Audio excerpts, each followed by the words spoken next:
Assalamu alaikum warahmatullah everyone. Welcome to episode 5 of Let's Talk with IMAH. Tonight we're going to be discussing and talking and podcasting on Muslim revivers, in particularly the great Shaykh Abdul Qadir al-Jillani, Qaddasallahu sirrahu al-Aziz. I'm joined by just Imam Adil tonight. Unfortunately, Soldier Was is not here yet, but he may join us a bit later. But for now, welcome Imam Adil tonight. You have been a huge hit with the following. You've been a huge hit with the listeners and viewers. They wanted more of you. They wanted to see your soft side. So we've got you here now, live and exclusive on Let's Talk with IMAH podcast. Guys, go and subscribe. Subscribe to this channel. And most importantly, subscribe to the Let's Talk with IMAH podcast channel. All you have to do is type Let's Talk with IMAH. A few of the videos will come up.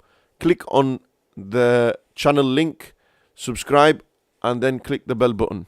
And you will be notified every time we go live to do a podcast or any podcast is uploaded. So, Imam Adil, how are you tonight? Let me guess, you've been teaching a class as always, and you're really tired. It's really cold and you're hungry as well. Best get Jabba to get some food in, or have I just taken the words out your mouth? Bismillahir Rahmanir Rahim. First and foremost, to Imam Sab and to all the viewers, listeners, wherever you may be, to each and every one of you. Assalamu alaikum wa rahmatullahi wa barakatuhu. It's a privilege and honor to be on the podcast for the second time. Yes, it goes without saying. I think I was a bit of a hit in episode 3. Oh, do even you? though you won't accept it. No, we do. Imam Sab's claiming that it's just my fans who appreciated my appearance, should I say. Guys, start commenting in the live chat if you feel Imam Adil was an instant hit on this podcast and you love this side of him. So, thumbs up. MashaAllah, it's a good way of engaging. We had a parent who come in earlier of one of our students, Samad Hussain and Ibrahim Hussein's father, who came in. He says, Imam Sahib, it's good to see a different way of engaging with the youngsters, aside from the usual lecturing and preaching technique that we adopt. So it's a good initiative. I think it's gone down quite well. Today's episode 5. You did a bit of a different one on Thursday evening, I think it was. For Diego Armando Maradona. That's the one. I think just over 2 hours, a discussion regarding Just football. Diego and one of the greats of football, and who is the greatest footballer. I'm not sure what the conclusion was to that. I think most of us would agree that maybe you can shed light, Imam Adil, you're into your football as well. Maybe, I think we concluded on Diego Maradona. Okay. On the basis that he was just a single footballer on his own, had such an impact on a club like Sheffield United. It wasn't Sheffield United, it was Napoli, the equivalent. Relegation, battling Italian team in the best league at that time in the world. For him to take Napoli to the summit of Italian football, the summit of European football, the peak at the excellence of European football, and, to take Argentina to the World Cup. My mother's reaction says it all, but I think we came to a conclusion that Diego was the best. Chalo, we're not really worried about... What's your view, Imam Adil? Tell us. We're not worried or bothered about who's the greatest footballer. Alhamdulillah, today we're going to be But go on, just tell us. I know. Just tell us, who do you think, from your view? The greatest of the Awliya Kamilin. Huh? I'll just give you a minute. Just tell us, who do you think is the greatest footballer ever? It depends on what era it is, isn't it? So, I'm a big fan of Zidane. Obviously, we grew up watching him, 98 World Cup, 2000 Euros. That great goal in the final against Leverkusen, I think 2001. League, so we grew up. But is he the greatest? Is he up there with... In the 90s and the early 2000s, certainly. And then obviously now we've seen the Messi and Ronaldo era. I'm a big fan of Ronaldo, but not dismissing the natural talent that Messi has. But again, I said it in the last podcast that when we were talking about Muslim revolutionaries, we've not seen them revolutionaries, but we've heard of them. Similarly with footballers, we've not seen them play. We've heard of them, or we've watched their clips on YouTube. I don't think you can base your judgment just on that. Stats are stats. You know, a lot of people argue. But if you went statistically, Dani Alves has won the most trophies by any footballer. So does that make him the greatest? Yeah, but I was just going to say, you took the opportunity for me to mention that with Pele's statistic, a lot of people are saying they're not really 100% accurate. Yeah, a lot of his garden goals were included. So you can't really base the judgment on statistics. But you know, it's every person's opinion is different. But like I was saying, there is no doubt amongst the awliya, the greatest is the Muslim reviver who we're dedicating tonight's podcast to, Sayyidina Shaykh Sayyid Abdul Qadir al-Jillani radiyallahu ta'ala anhu. So, you know, I think we should focus on that. Yeah, no, you're obviously taking the conversation that way. But now that you have took the conversation there, you might as well host and ask me, and I'll answer. What do you think about that? Shall we swap seats? No. Let's stick to Let's Talk with IMAH. Right, okay. We can do Let's Talk with IMAH. No, I don't know. Imam Muhammad Adil Shazad. I don't know. I don't know if people want to talk with me. I think, like you mentioned towards the end of last podcast, we have our principles. We stick by them. Coincidentally, I bumped into somebody. I mentioned it to you earlier. I bumped into somebody yesterday in Asda's, and he goes, Imam Sahib, love the podcast. Love the fact that you weren't willing to mention the names of certain deviants, and you stuck to your principles and your guns.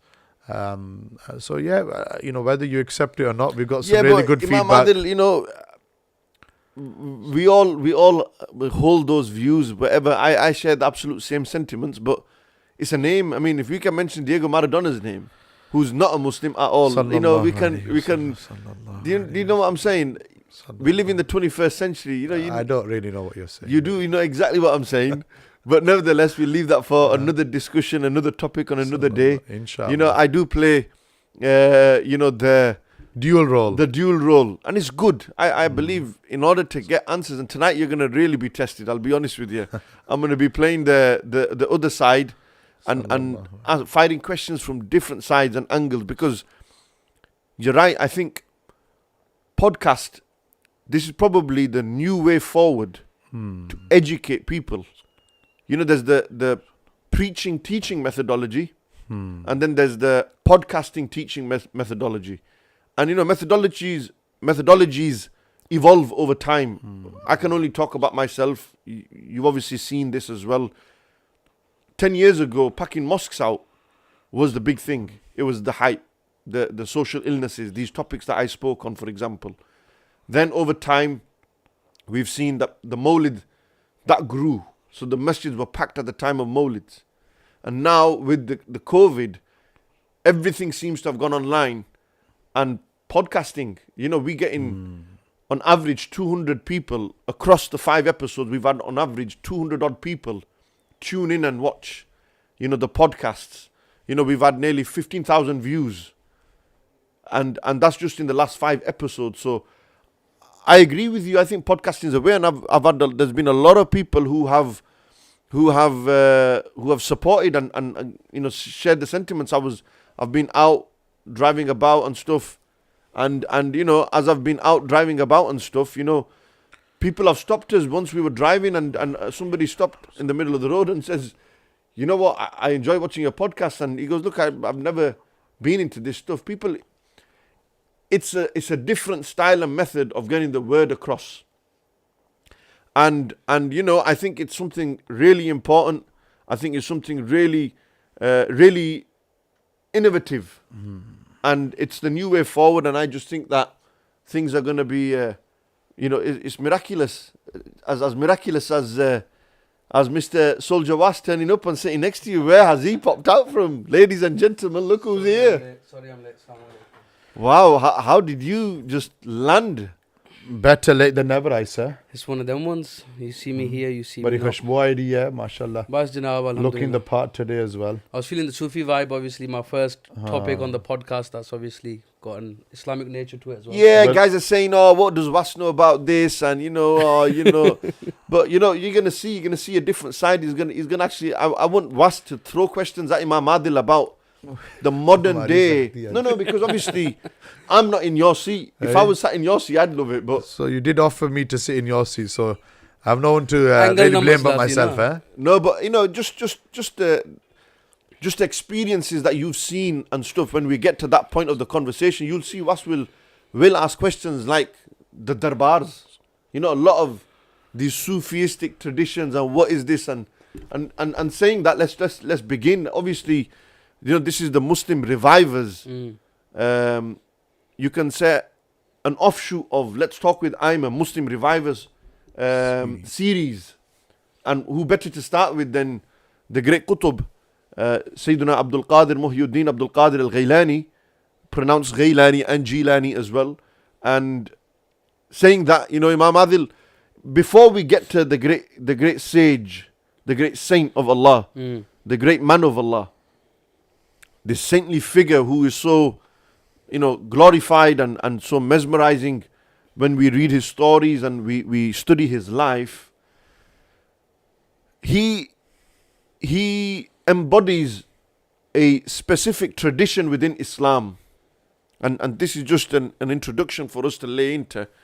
The introduction towards the spiritual aspect of Islam. So spiritualism, spirituality, shed some light on that, Imam Adil, with regards to the spirituality aspect. Of course, we've read it in the Quran, Tazkiyah has been mentioned. We've read in Hadith, like you mentioned before, Ihsan. These terms have been used. The word Sufi was never used. Tasawwuf was never used. Where's this term come about from? And what is it? What just in a nutshell, tell us without going into a speech and tangent. Tell us where we're gonna. What is it? If somebody, a young lad watching right now, who is interested in knowing who this man is, and what he stood for, and what his accomplishments and achievements were, what does he stand for? What is tasawwuf? What is spirituality? I think you mentioned some aspects of that within your question, which is an advantage of having that knowledge when posing these questions. The term tazkiyah is used in the Quran. Allah Almighty says, قَدْ أَفْلَحَ مَنْ تَزَكَّى وَذَكَرَ اسْمَ رَبِّهِ فَصَلَّى. That successful is he who purifies himself, and purification is attained by the dhikr of Allah Almighty, وَذَكَرَ اسْمَ رَبِّهِ, and فَصَلَّى by way of prayer. So ultimately being an adherent of the Sharia leads to spirituality. So the term in the Quran is tazkiyah, and as you mentioned, what was it in the Hadith Sharif?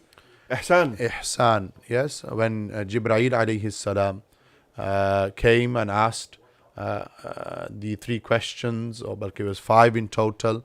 The famous narration referred to as Hadith Jibreel, and one of them questions was what? Akhbirni anil ihsan. That, O Prophet of Allah, inform me what is ihsan.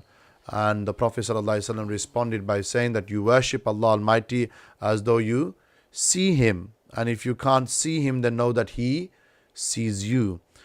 Now, with these terms that were used in Quran and Sunnah, you're right, the term tasawwuf or Sufism and spirituality weren't used. But like the case with a lot of the sciences that evolved after the time of the Prophet ﷺ, we have this evolution in this science and field of spirituality and tasawwuf as well. Okay. Some Sahaba who embodied the actual concept of tasawwuf, but there was no name for it. Like Data Sahab mentioned in the Kashf al-Mahjub, that in the time of the Sahaba, there was hal, but there wasn't qal. Meaning that there was a state there, but there wasn't really a term for it. Whereas today we have qal, but we don't have hal. Mazid di gal hai na. Today we have qal, but we don't have hal. Meaning we have a name for it. It's spirituality, it's tasawwuf, it's tazkiyah, it's ihsan. But we don't have people who embody that state. That's fine. When we go to ihsan, you said ihsan now, that اعبد الله كأنك تراه فإن لم تكن تراه فإنه يراك. Worship Allah as if you can see Him. If you cannot, then know that Allah Almighty sees you. فإنه يراك. So we're saying effectively that ihsan is God consciousness. To be conscious of Allah subhanahu wa ta'ala at all times. In worship and outside. That's effectively in simple, that's what it is. In private, in public, in the presence of people, behind closed doors, at all times, as you mentioned, to be aware of Allah Almighty. And to be conscious that Allah is watching me, Allah sees me, He knows what I do, He knows every move that I make. And having that is, in essence, probably one of the highest levels of a spiritual state. Yes. Like you said, hal means state. So there's states within people. So for example, if I brought you into the conversation, what is your spiritual state? How would you then term that? How would I think then everybody is on edge. Looks? Everyone is on edge to find out what the answer is here. You know, we can say physical state. A person can say, I'm physically feeling really good. I'm weighing 12.5 stones. I'm benching 80 kgs. I'm weighing 15 and a half like Imam Adil. I'm eating loads. Probably equivalent next to him is...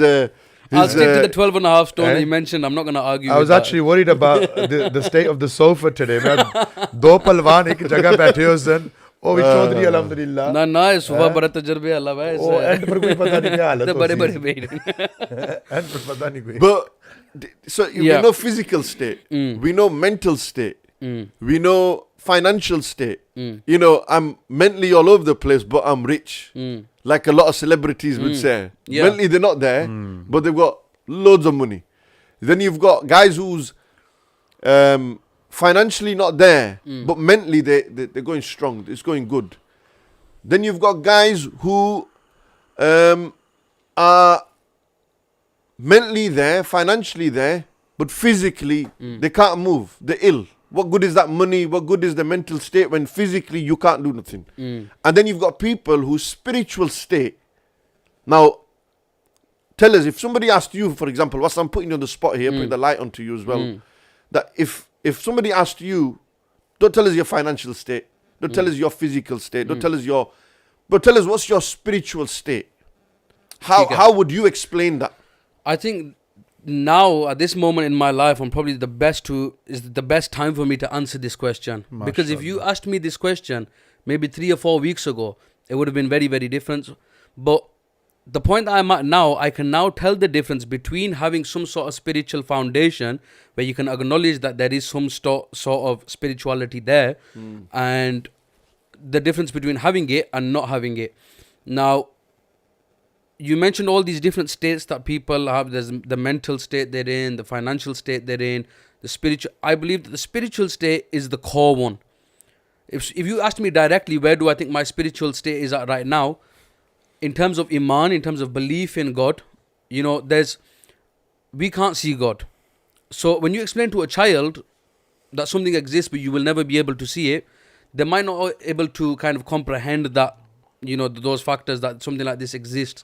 But when you grow up and you're taught this in our households, you know, we're taught that there's a God that you will never see. It's still, you know, it's a very taboo thing. A lot of people won't be open about it, but people do question, is it really true? And they come to this point in their life where you don't believe it till you need God.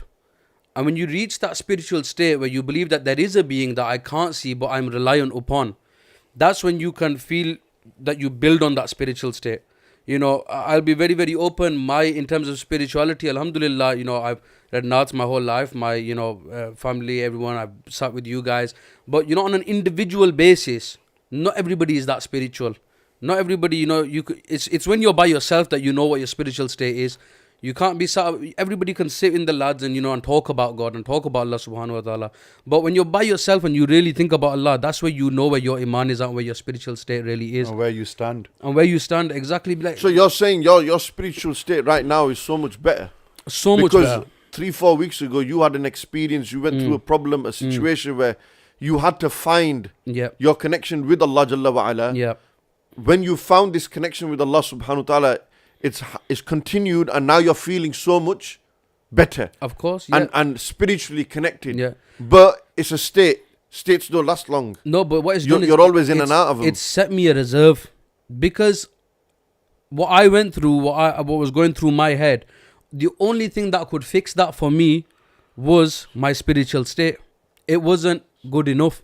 I had to increase my iman. I had to make it stronger. But what that's done now is, yes, alhamdulillah, whatever I went through, it's all sorted. But I might move away from that.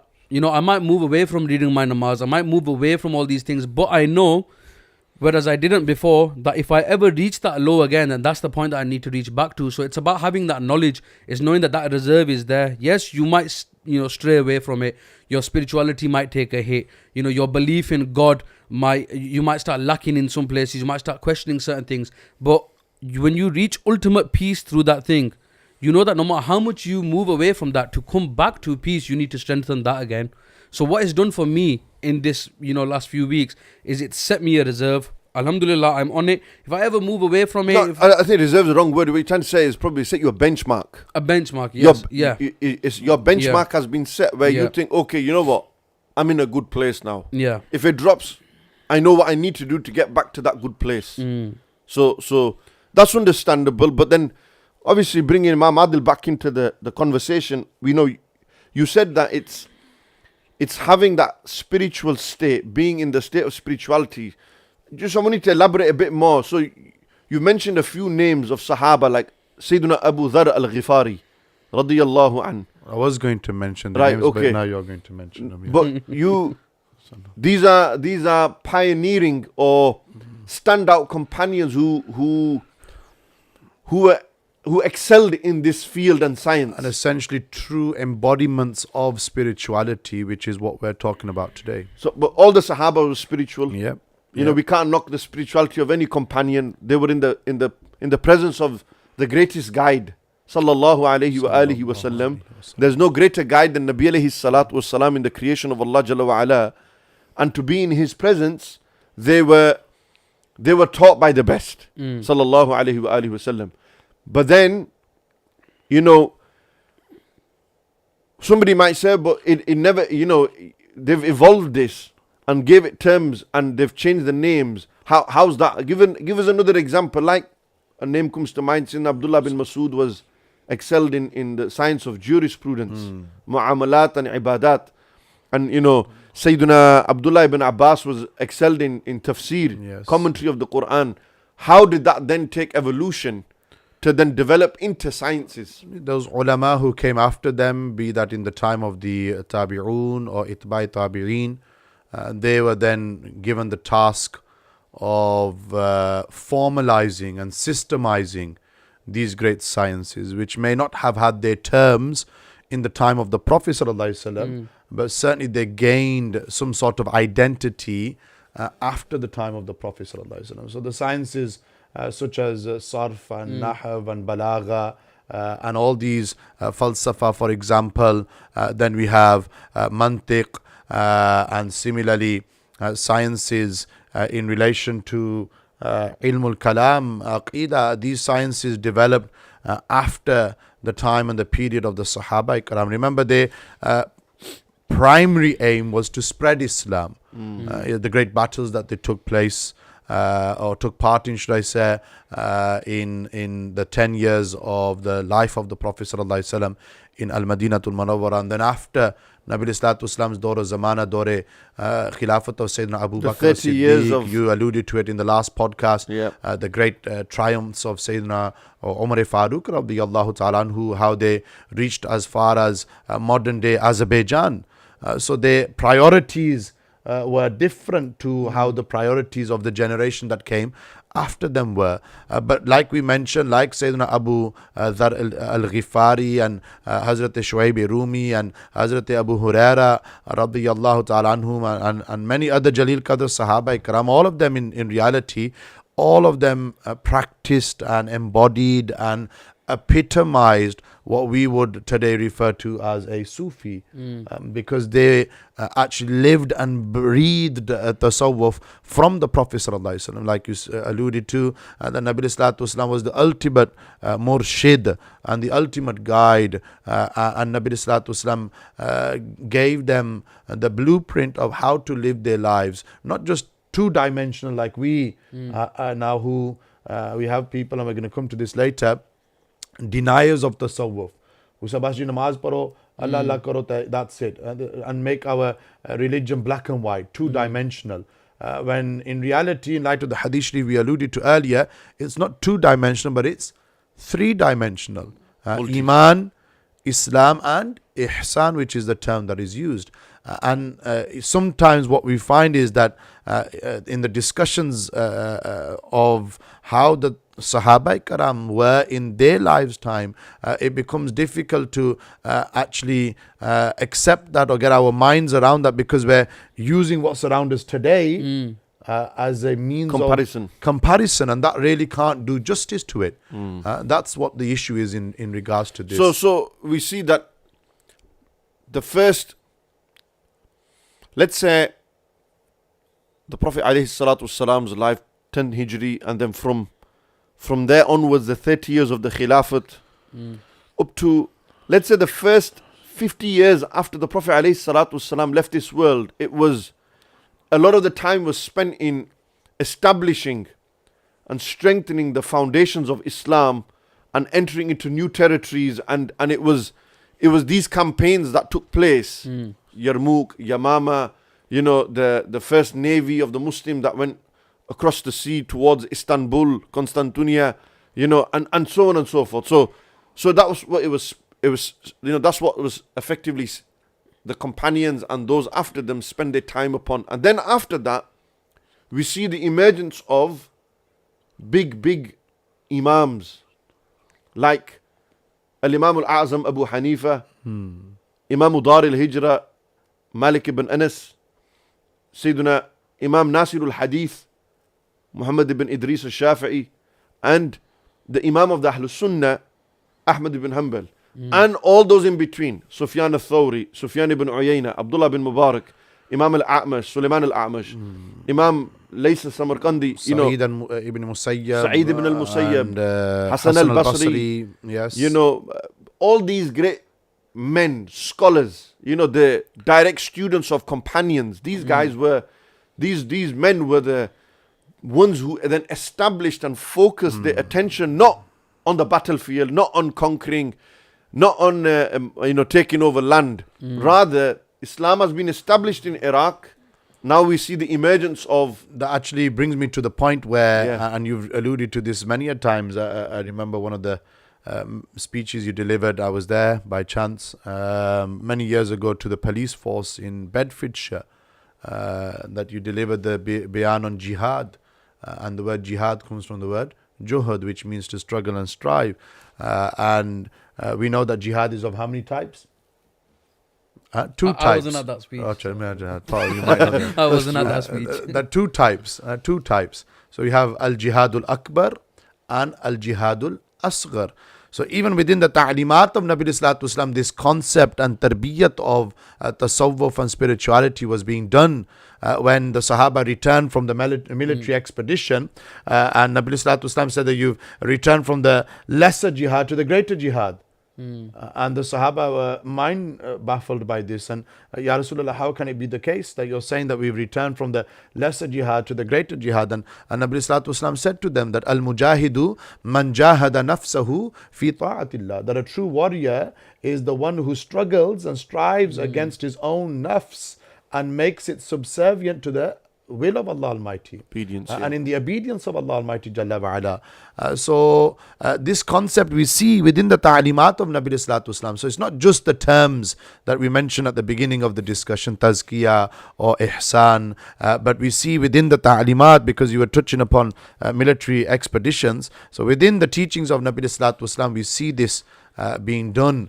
So they nurture the companions, and not only just nurture the companions, but they theoretically and practically shown the companions, and this tradition evolved then. We're saying that the tradition of spirituality, which wasn't termed as tasawwuf, means spirituality. Simple. In simple, the word tasawwuf means spirituality. But this word didn't exist then, but the concept of this, the foundations of this are found within the Quran and Sunnah. You know, Like with لقد the من case, الله على المؤمنين إذ بعث فيهم رسولا من أنفسهم يتلو عليهم آياته ويزكيهم. So tazkiyah, you will purify, he will purify them. yes, So the Prophet ﷺ, one of his jobs, mission.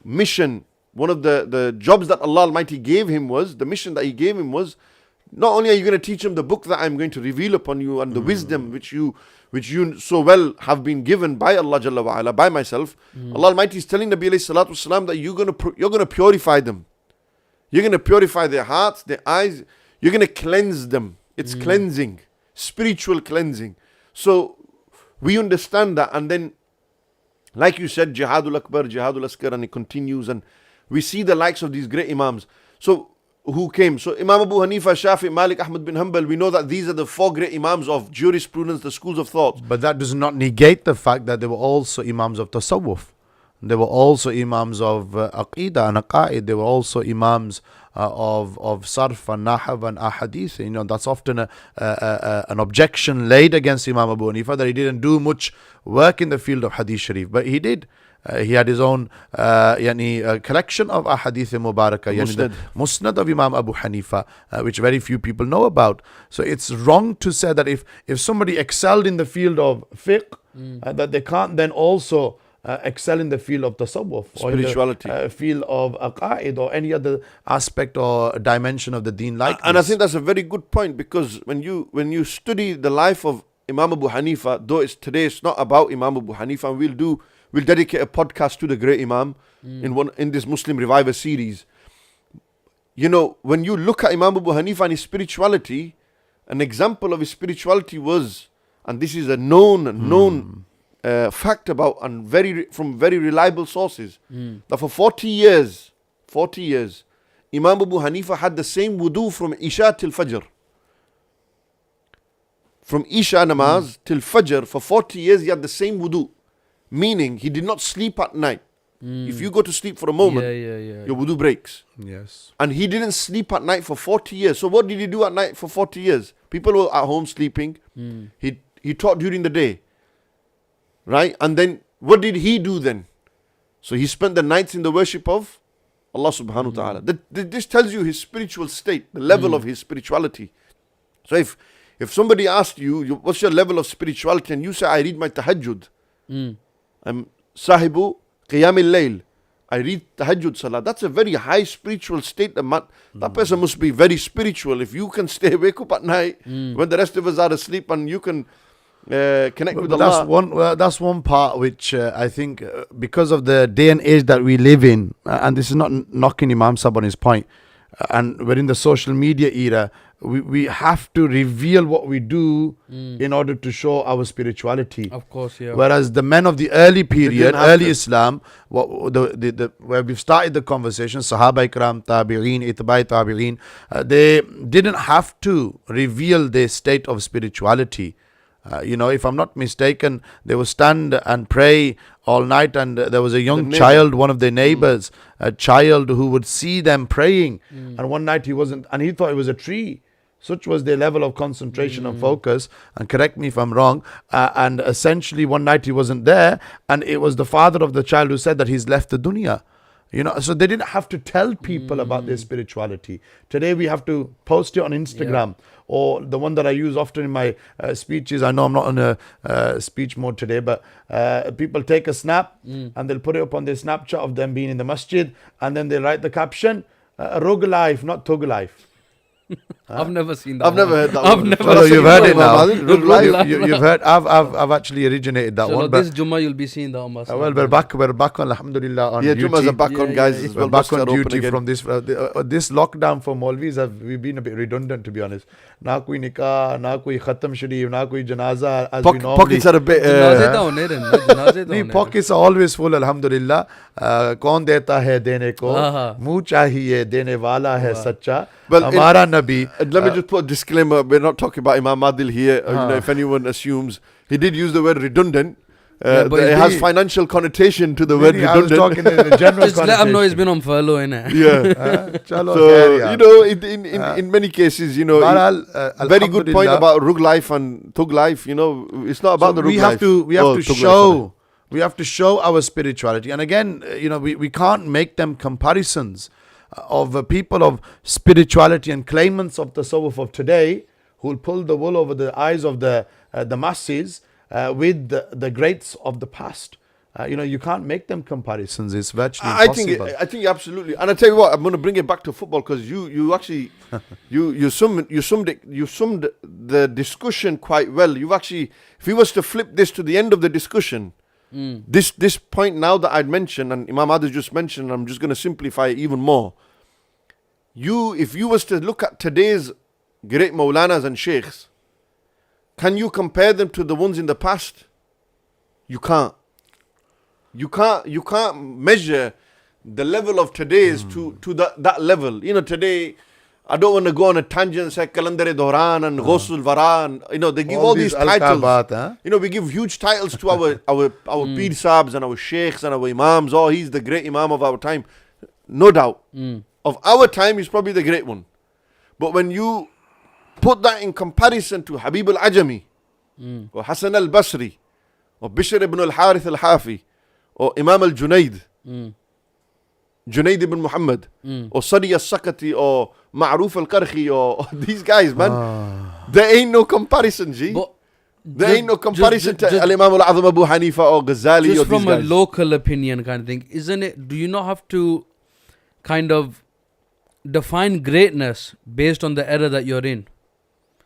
So at the times that you towards the personalities, In comparison to them, yeah. See, the standards were bigger. Yeah, but now just for somebody to stick to their namaz, or as you said, read tahajjud and be at that level, for this era, that in itself is great. That's a karamat in itself. Yeah. I totally agree. in that door, that would have been The norm. the norm and the standard. But in the times you're living in now, that is the great. So the thing about, yes, of course, they don't compare, but we've got to remember that the times are different. Greatness then was different to what greatness is now. True. Absolutely, and where I mentioned football, we can say today they're awesome footballers, but then the likes of Maradona and Pele, in their time, they were the best footballers. So it's very hard to draw comparisons between great spiritual sages or to draw comparisons of today to the past. And the Prophet ﷺ told us that the further away you will go from my time, the worse the state of people will become. And to find people of a good spiritual state today is a sign of that person's greatness. And people asking in the comments, I think, about how do you measure if this man was great or not, and just drop some names, Imam Adil. I've mentioned a few of the greats up until the time of the greatest of his time. Dawood al-Ta'i, a student of Imam Abu Hanifa.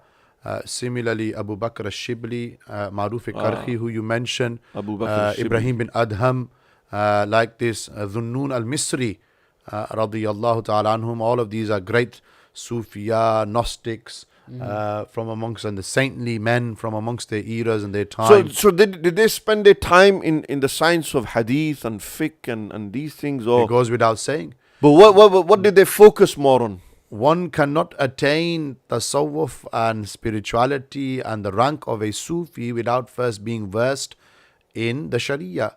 This is something that we face in our day and age, and I know Chaudhry Sahab might rein us in on this one again, but we assume that there are two different discussions.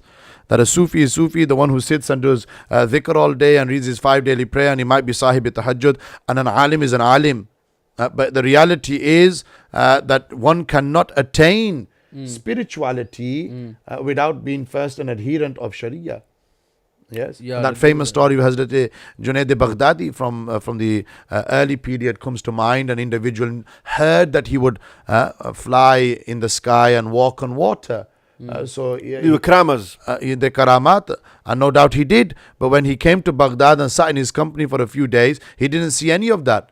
he wanted to become his murid, he didn't see any of He'd that. heard that Imam Junaid can walk on water and he can fly in the air, and he's coming with expectations. Like today, people hear this guy has cured so and so, and these things are happening, and we're going into that gathering expecting he's going to cure me now. Yeah, but I'm going to all of a sudden become.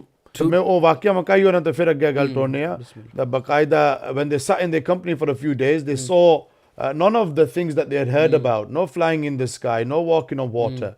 And as he's about to walk away, Hazrat Junaid Baghdadi called them and said that during this time did you see me contradict any of the verses of the Quran? And they said no. And they said that did you see me contradict any of the ta'limat and the teachings and the ahadith mubarak of Rasul Akram sallallahu alaihi wasallam, or leave out any of the sunnahs of Nabi Sallallahu? And they said no. And they said this is my greatest miracle. So this is something which is consistent in every generation. Which those generation was this? this This is is third the generation. This is third generation. This is a generation, was just a point for yourself and others that are watching. This is a generation where there's no dispute. Khairun nasi qarni. Khairul Quruni Qarni. Yeah, Khairun Nasi. Khairun Nasi, Bukhari Sharif word as well. Khairun Nasi Qarni, Thumma alladhina yalunahum, Thumma alladhina yalunahum. The best of people are my generation, first generation Sahaba. Then the generation after me, the generation of the Tabi'een. And then the generation after them, third generation, Itba'i Tabi'een. Yes? Aata tusani puri class hai, Shaykh hai. No, but, and these are the generations, these names that we mentioned, Junaid Baghdadi and Zunnus, the detractors, those who are opponents and against the tasawwuf, they have even acknowledged the greatness of these men. They said if you want to do tasawwuf, if you want to be spiritual, then go back to this generation, don't do anything else.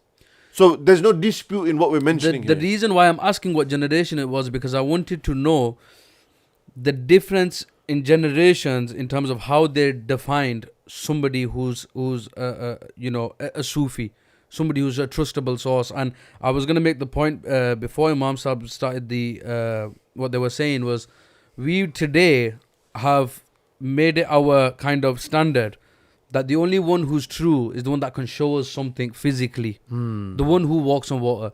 That's why I asked the generation, because that was obviously in comparison to today a very long time ago. आजकल मुरीदीन ज़्यादा करामात बयान करने नहीं बानी जैसे पीर साहब stories, नमाज पढ़ने I'll tell you straight, we're storytellers. Yeah. You know, and Imam Ghazali, what did he say? If I'm not mistaken, even Abul Faraj Muhaddis Ibn al-Jawzi and others, what did they say in regards that whoever claims to walk on water, then he's a devil. Data Sahib write the same in Kashmir. Why did they write that? This level of walking and karamat, we shouldn't be demanding, expecting that. This is why I'm saying that the theme that remains consistent in every generation, whether it's the first three that we just alluded to, or whether it's our time now, is that they must be steadfast upon Quran and Sunnah. Yeah. That is number one. And then number two is that they've got to have ilm. Hazrat Khwaja Sayyid Nizamuddin Awliya Mahbub Ilahi, whose Yawm Ursin is in a few days, 17th of Rabiul Akhir, if I'm not mistaken, and by chance tomorrow is the Yawm Visal of Imam Ghazali. Bihamdillahi ta'ala, 14th of Rabiul Akhir, tomorrow daytime will be the Yawm Visal, the day of the passing of Imam Abu Hamid al-Ghazali, Hujjatul Islam, Mujaddid of his Dawr al-Zamana, passed away in the year 505 AH, if I'm not mistaken. And, you know, an individual who was basic in the middle of the mutaakhirin and the mutaqaddimin. Yani he's somebody in the middle of that. And he had to deal with a lot of these false claimants of tasawwuf in his time. And he wrote the famous Ihya Ulumuddin, the revival of religious sciences, and other great books on tasawwuf and spirituality, to give it that systemized approach and to make it clear who is wrong and who is right. So Imam Ghazali played a huge part in the development of tasawwuf right in the middle of the mutaakhirin and mutaqaddimin period. But as I was about to say, so what remains consistent in all generations, and the benchmark that we should, not the stories that we hear, but the benchmark that we should uphold and adhere to is, number one, they are adherents of Quran and Sunnah. Number two, they have knowledge. और नाम के लिहाज में हजरत ख्वाजा सैयद निजामुद्दीन औलिया महबूब इलाही, they had 700 khulafa. and they wouldn't give khilafat to anyone. Ajkal isra khilafat deni jisra reviyan bandne na. And khulafa mean deputies. Yes. These are the excellent ones from amongst the disciples, the ones that have been chosen. Isra khilafat deni jisra reviyan bandne ni. But the khilafat is. Laugh was. This is a joke. We meant to laugh here. No, I've already laughed. No, he's in serious mode today. He's here to learn, mashallah. I'm actually surprised he hasn't bought his notebook and pen. No, his afzaz very good. Acha? Chalo, inshallah. His memory is very good. अगले हफ्ते class 9 है हमारी. नहीं आज शाम इस तो बाद इम्तिहान लेने है ना. बहरहाल 700 khulafa. One of them Hazrat Khwaja Amir Khusro. Everyone's heard Amir Khusro. They get kalam in Qawwali, so on and so forth. And one of them was the one who they say found Qawwali as well. Sirajuddin Uthman Nizami rahmatullah alayhi, who was Sahib-e-Hidayatun Nahv. They were also one of the murids. They wanted to give them khilafat, but they hadn't completed their studies of Dars Nizami. Hazrat Fakhruddin Zarradi rahmatullahi ta'ala alayhi, who was a senior Khalifa of Mahbub Ilahi, they said, give me him for 6 months, yani I'll take him under my wing for 6 months, I'll teach him what he needs to learn, and then you can test him. If he meets your criteria, you give him khilafat. 6 mahine baad ain, and they took the exam. Hazrat Sirajuddin Uthman Nizami rahmatullah alayhi, Sahib-e-Hidayatun Nahv, a book that we study in the 2nd or 3rd year of Dars Nizami. They took the exam, they were impressed, they were happy, and then they gave khilafat. Meaning that knowledge is the benchmark of tasawwuf. So what about this, there's this cultural thing now. Obviously we're all Pakistani, Pakistan, mashallah, there's a lot of peers, there's a lot of darbars. This saying that we hear, Sare Peer Sahab ilmi peer nahi, amli peer. Wow. And it gets rid of that thing that when you ask to sana peer na bayan kya hai? What do they, where do we take teachings from them? Where can we learn something? So, and am I right in saying that there is such a thing as just amli peer? Well, based on what Imam Adil just said now, and this is not his view.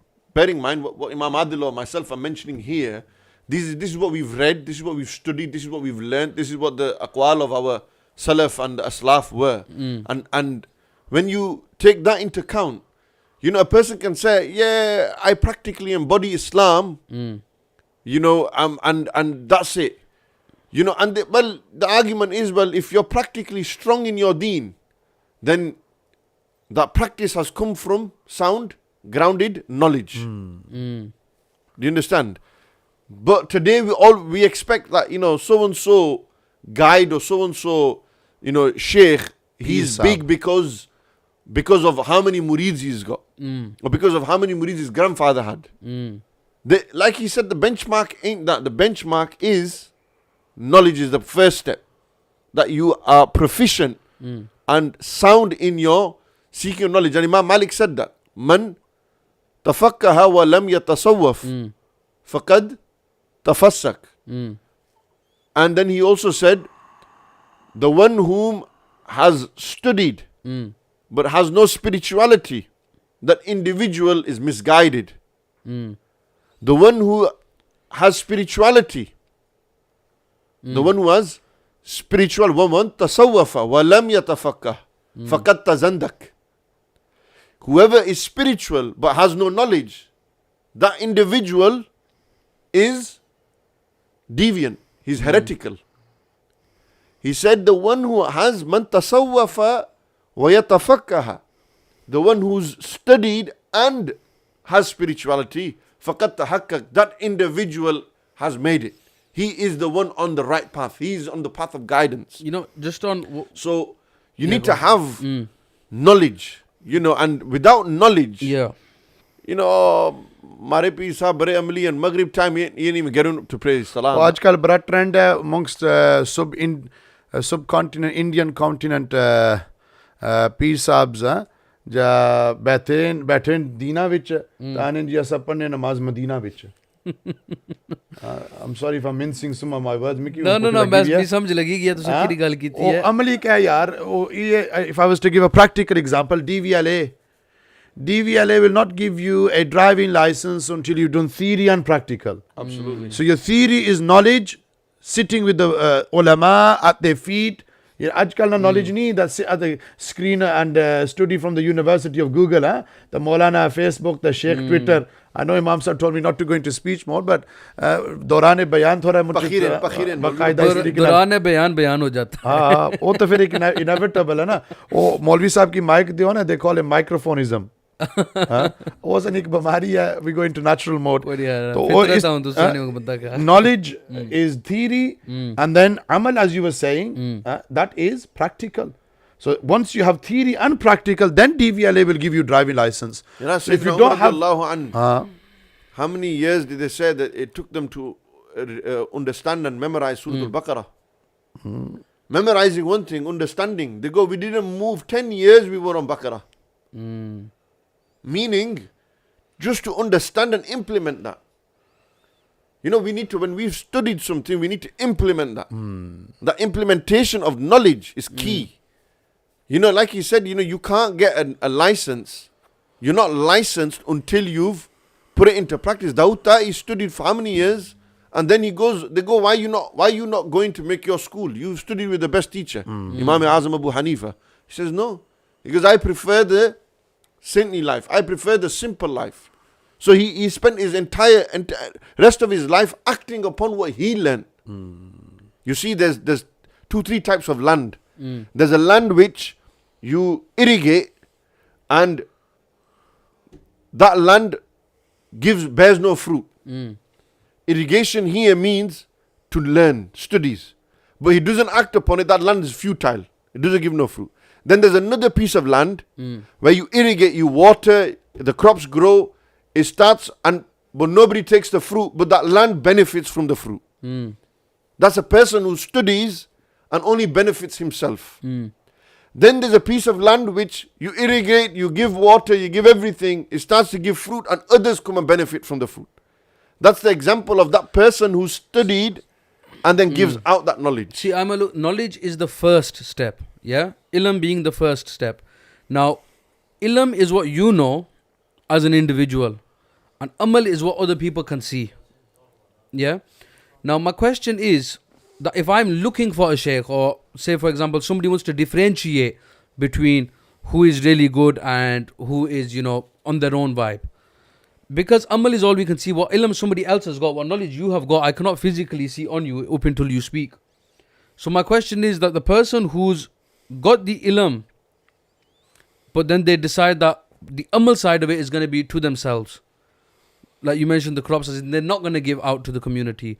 Where's that person standing? Is it something that once they've got that knowledge, part of the amal needs to be that they then give it out? But the whole purpose of seeking knowledge and the whole purpose of spirituality is that you don't show people what you do. No, but you can teach them what you learn. Bishar Hafi Rahmatullah he said beautifully, didn't he? And we're talking about the first 3 generations here, the Salaf Salihin. What did he say? Hide your good deeds. Name we didn't take, mashallah, now mashallah. Oh, no, I took his name. Oh, you did you? You weren't listening, Imam Adil.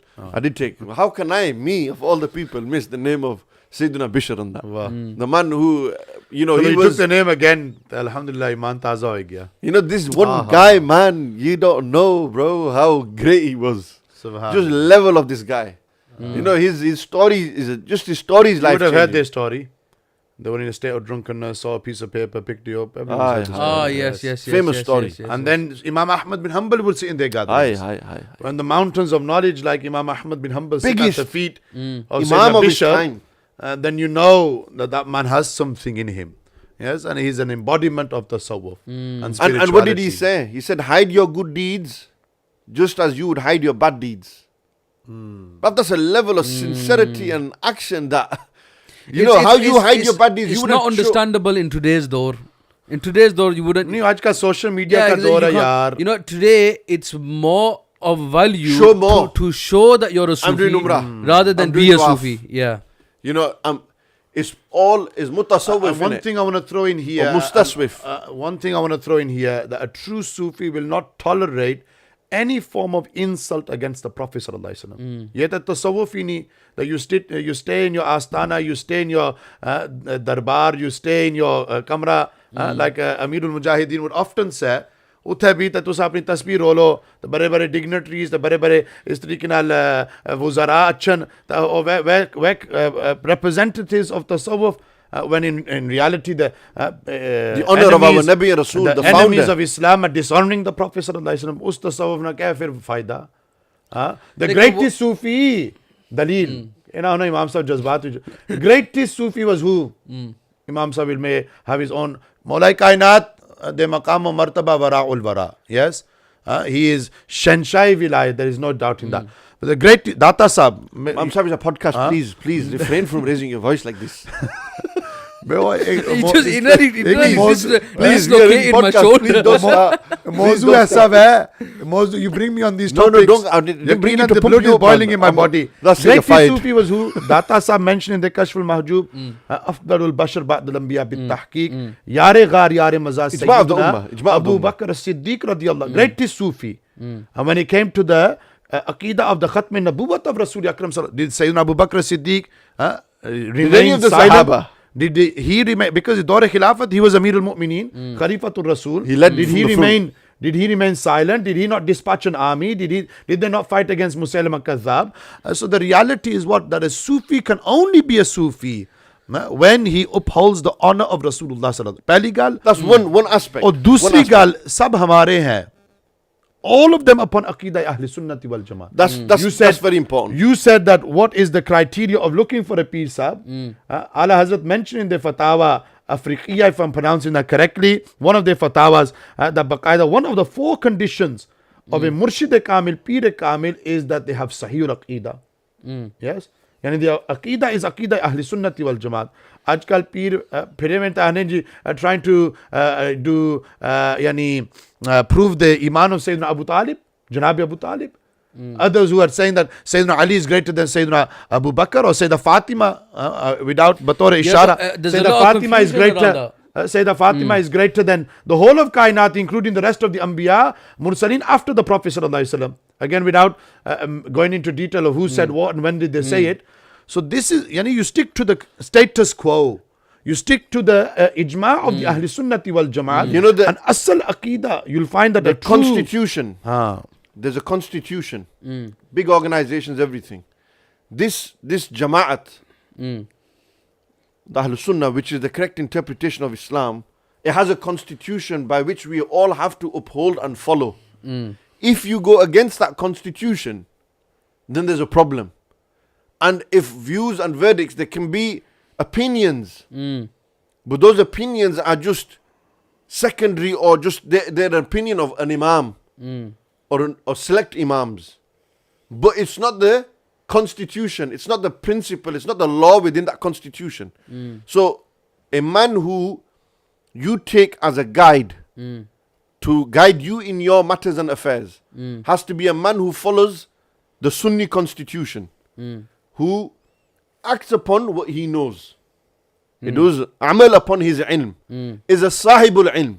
So he's not a fasik. He's not somebody who doesn't practice what he preaches.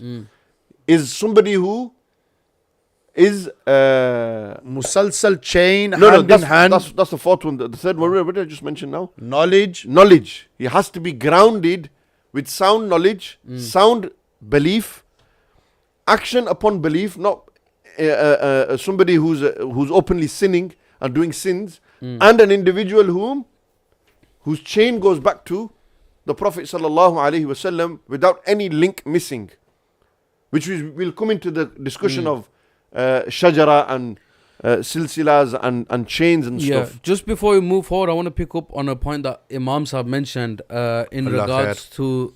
No, I'm not debating anything. I just bit more. I want a bit more further knowledge on it. When we mentioned door and age and the way things work in our era, you mentioned Sayyidina Siddiq Akbar, when in their door, when there was an insult towards the Prophet sallallahu alaihi wasallam, that their actions and how can somebody be a man of tasawwuf and be a Sufi, that when it comes to these kind of things, we've already acknowledged that the definition of what is great changes with time. My question is that the action then taken when something like this happens, can that not be different compared to what we could do to defend in those times and what we can do now to defend? But this is a consistent theme in our discussions. We can't make them comparisons with the first 2, 3, 4 that was an example. No, but that's what that I'm was saying. an example Yeah. to support what I'm saying. If somebody says that a Sufi, you're saying a Sufi is that individual who does not accept any insult against the Prophet ﷺ or the Sahaba or Ali Rasul, Ahlul Bayt Athar and Awliya Kamilin, that was just an example, a dalil to support the da'wah. Okay. Yes? Not So to their say that action is- on the that action is the on rules. that. The action on that insult, like as in they won't accept it, that's fine. They've acknowledged they're not going to accept it. But then their action on that does not dictate how much of a Sufi they are. Or is it the opposite? No, you're right. Look, there's it's quite simple. My view and opinion, my mother might disagree with this, and others as well might be watching disagree with this. It comes down to approach. How you deal with something. There's two ways. This was even prevalent amongst the companions of the Prophet ﷺ. When the prisoners of war were captive after the Battle of Badr, there were two opinions. One was execute them. For these are the enemies of Islam, and these are individuals who in reality have no good in them for us. We've given them chances, they've turned up, they should be executed, the prisoners Numerous, of war. And the narrations. second approach was of whom? Hazrat Abu Bakr Siddiq radiallahu anhu. Look, why don't we do this? Why don't we ask them to free themselves by teaching our children the Arabic language and strengthening them in the Arabic language? Both were valid approaches. But different times dictate different approaches. That was when the Prophet ﷺ were physically amongst the Sahaba Karam. It was just after the Battle of Badr Sharif, and that suggestion was made. But that very same Sayyiduna Abu Bakr as-Siddiq, Afdalul Bashar Ba'd al-Anbiya bit-Tahqiq, Yare Ghar, Yare Mazar, Baqaida, they made, their qaida was what? As soon as they became Khalifa, their qaida was that whoever fought in the Battle of Badr will not have to fight during my Dawr Khilafat. But when it came to Maslai Aqidah Khatme Nabuwat, defending the honor of the finality of the prophethood of Rasulullah, they made a U-turn on that. But Maulana Imam Adil Sahab, they had to. This is the truth is if they didn't do that, if they didn't stand for that issue, stand up for that issue and defend that issue, then what was the Ba'am precedence? It occurred so early that they had to stamp it out from the beginning. As soon as Nabi alayhi salatu wasalam passes away, two people, Aswad al-Ansi and Musaylima, claim prophethood. People have done ridda, they've apostatized and they've left Islam, or the Messenger of Allah has gone, we're not Muslim no more. This is what they believe. This is what happened historically what happened in the early days of Islam after Nabi alayhi salatu wasalam's departure. Question now, fast forward to 1400 years ago. How would you approach that now? It's a matter of approach. Some would go down the more stauncher and stricter view. Others would say, look, we've got to be diplomatic here. Without getting into this discussion of which approach is right, would that approach suit this Dawr Zamana, my point was what? That the greatest Sufi of all time, after in the Ummah of Rasulullah is Sayyidina Abu Bakr as-Siddiq.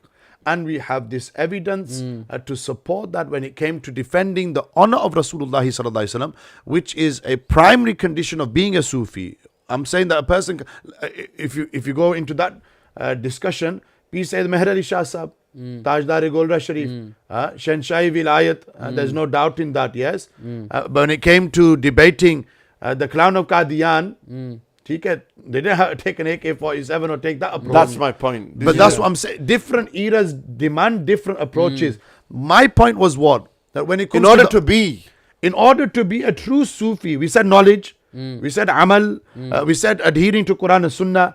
I've thrown it in there to make it clear to people because this is something which is prevalent in recent times. We've seen it in Mulk Pakistan with what's going on with the caricatures that the French government have endorsed and supported. What I'm trying to say is a true Sufi. The bare minimum. The bare minimum. Words out. The bare minimum at least.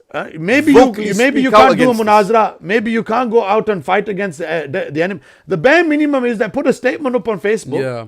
The bare minimum is that you make it known that this has hurt you, this has offended you. Milad Sharif if you're not going to defend the honor of Rasulullah sallallahu alaihi wasallam. Kya Yarvi Sharif if you're not going to defend the honor of Rasulullah sallallahu alaihi wasallam.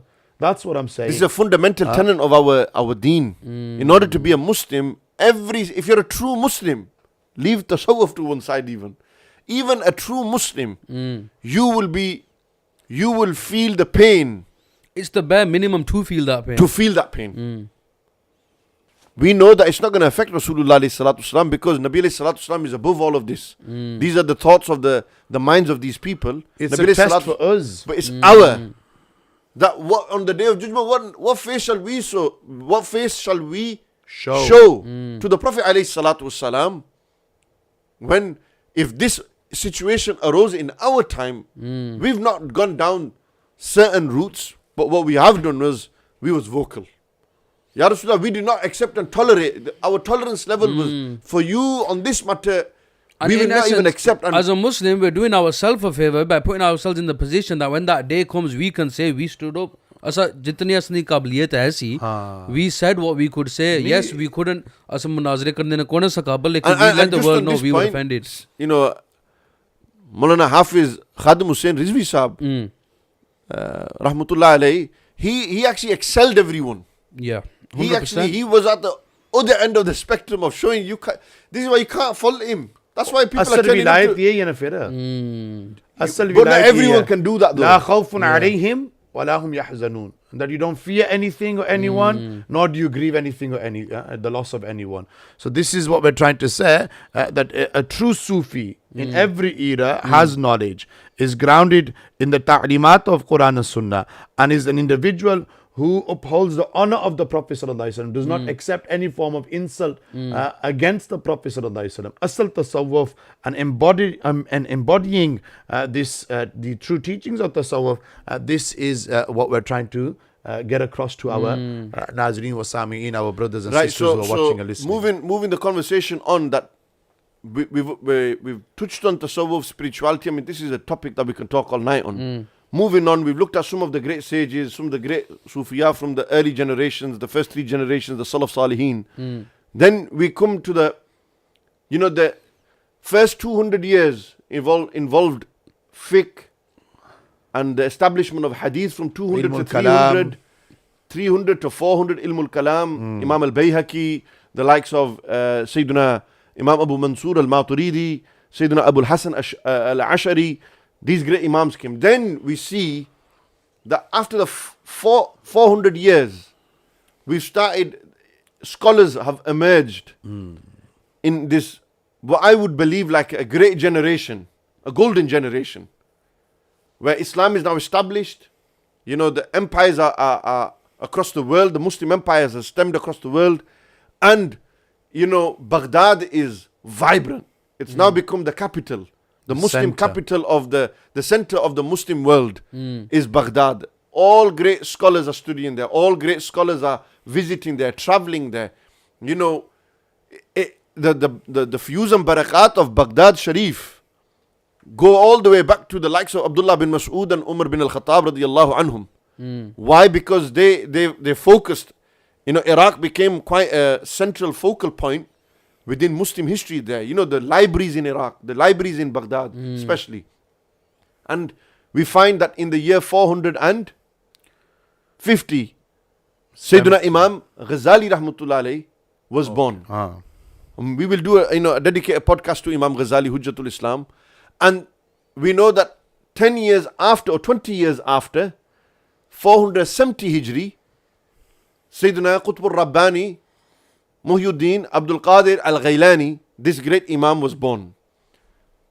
And then we see the likes of Muhaddith Ibn al-Jawzi rahimahullah, who was in that time as well, who wrote a great book on this, Talbisul Iblis, you know, on books of tasawwuf.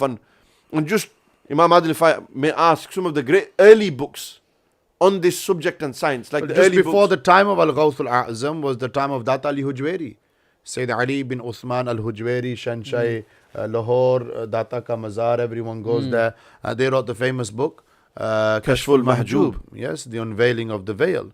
And similarly, I think it was really these 2-3 individuals that you mentioned where they... Abul Qasim al-Qushayri, Risala Qushayriya. Risala Qushayriya before Kashful Mahjoob, how can we forget?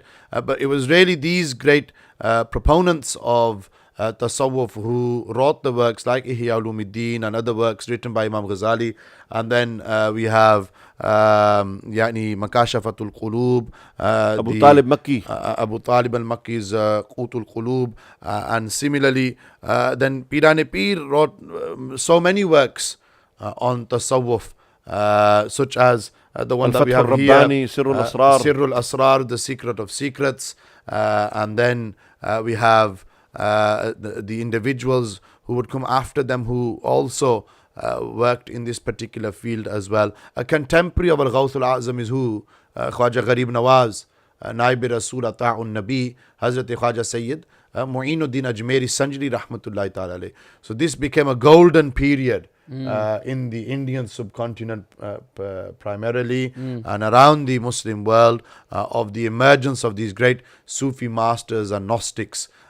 Some that we mentioned, and no doubt there are many others as well. And something that I just want to say, we had this discussion last week on Muslim revolutionaries. Sometimes we might not mention the name of an individual. That doesn't mean we're disrespecting them in any way. Like a person messaged me on Instagram and said, oh, you were talking about revolutionaries in the UK and you didn't mention Tangri Sharif's Qibla Pir Habibur Rahman Sahab. Oi sakna, human nature, you forget the name at the time. But that doesn't mean we disrespect anyone. Similarly, in these discussions, if we've mentioned the awliya and we've left out one or two, that doesn't mean we disrespect or disregard them in any way. So I just thought I'll mention that for the purpose of doing tarbiyat and educating some people. So we love and honor all of the awliya. This is the way of the ummah of the Prophet ﷺ. And we find numerous and countless examples. We should have actually started the discussion with this in the Quran of awliya. Asif bin Barkhiyya, the Wazir of Sayyidina Sulaiman alayhi salam, and that gives us the dalil that the foundation of tasawwuf is knowledge. Yes. Similarly, Ashabe Kahf, the dog that stayed outside the cave for 309 years, and they were adherents of spirituality from the previous nations. And no doubt Allah Almighty mentions their greatness in the Quran, and the greatness of the dog as well, and his nisbat with the awliya. Similarly, Sayyidah Maryam, yes, Sayyidah Maryam, not a nabiya, a waliya. Yes, women can't be prophets. That's from amongst our fundamental bunyadi i'tiqad. Only men were chosen to be prophets of Allah, messengers of Allah. But Sayyidah Maryam, outer season, fruits when Zakaria alayhi salam came.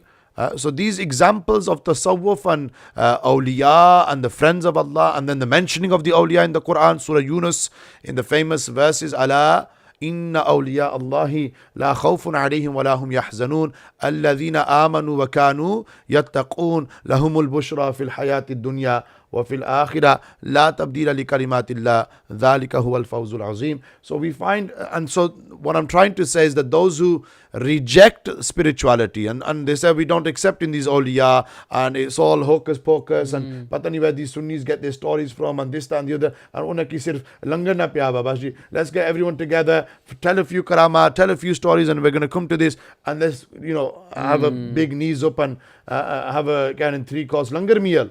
But that is not what it is. This reality of tasawwuf that we find from the Quran, from the ta'limat of Rasul Akram sallallahu alaihi wasallam, which we alluded to earlier, which I've just mentioned now as well. And it was this period, 5th century going into 6th century after Hijri, where the likes of Imam Ghazali and Al-Ghawth al-A'zam, Abdullah al-Rafa'i and others, Ahmad al-Rafa'i, my apologies, Ahmad al-Rafa'i and others, they excelled and took the works of the earlier proponents of tasawwuf and adherents of spirituality and took it to the next level, basically. Took it to the next level. Yeah, so we see that these were some of the books that were written.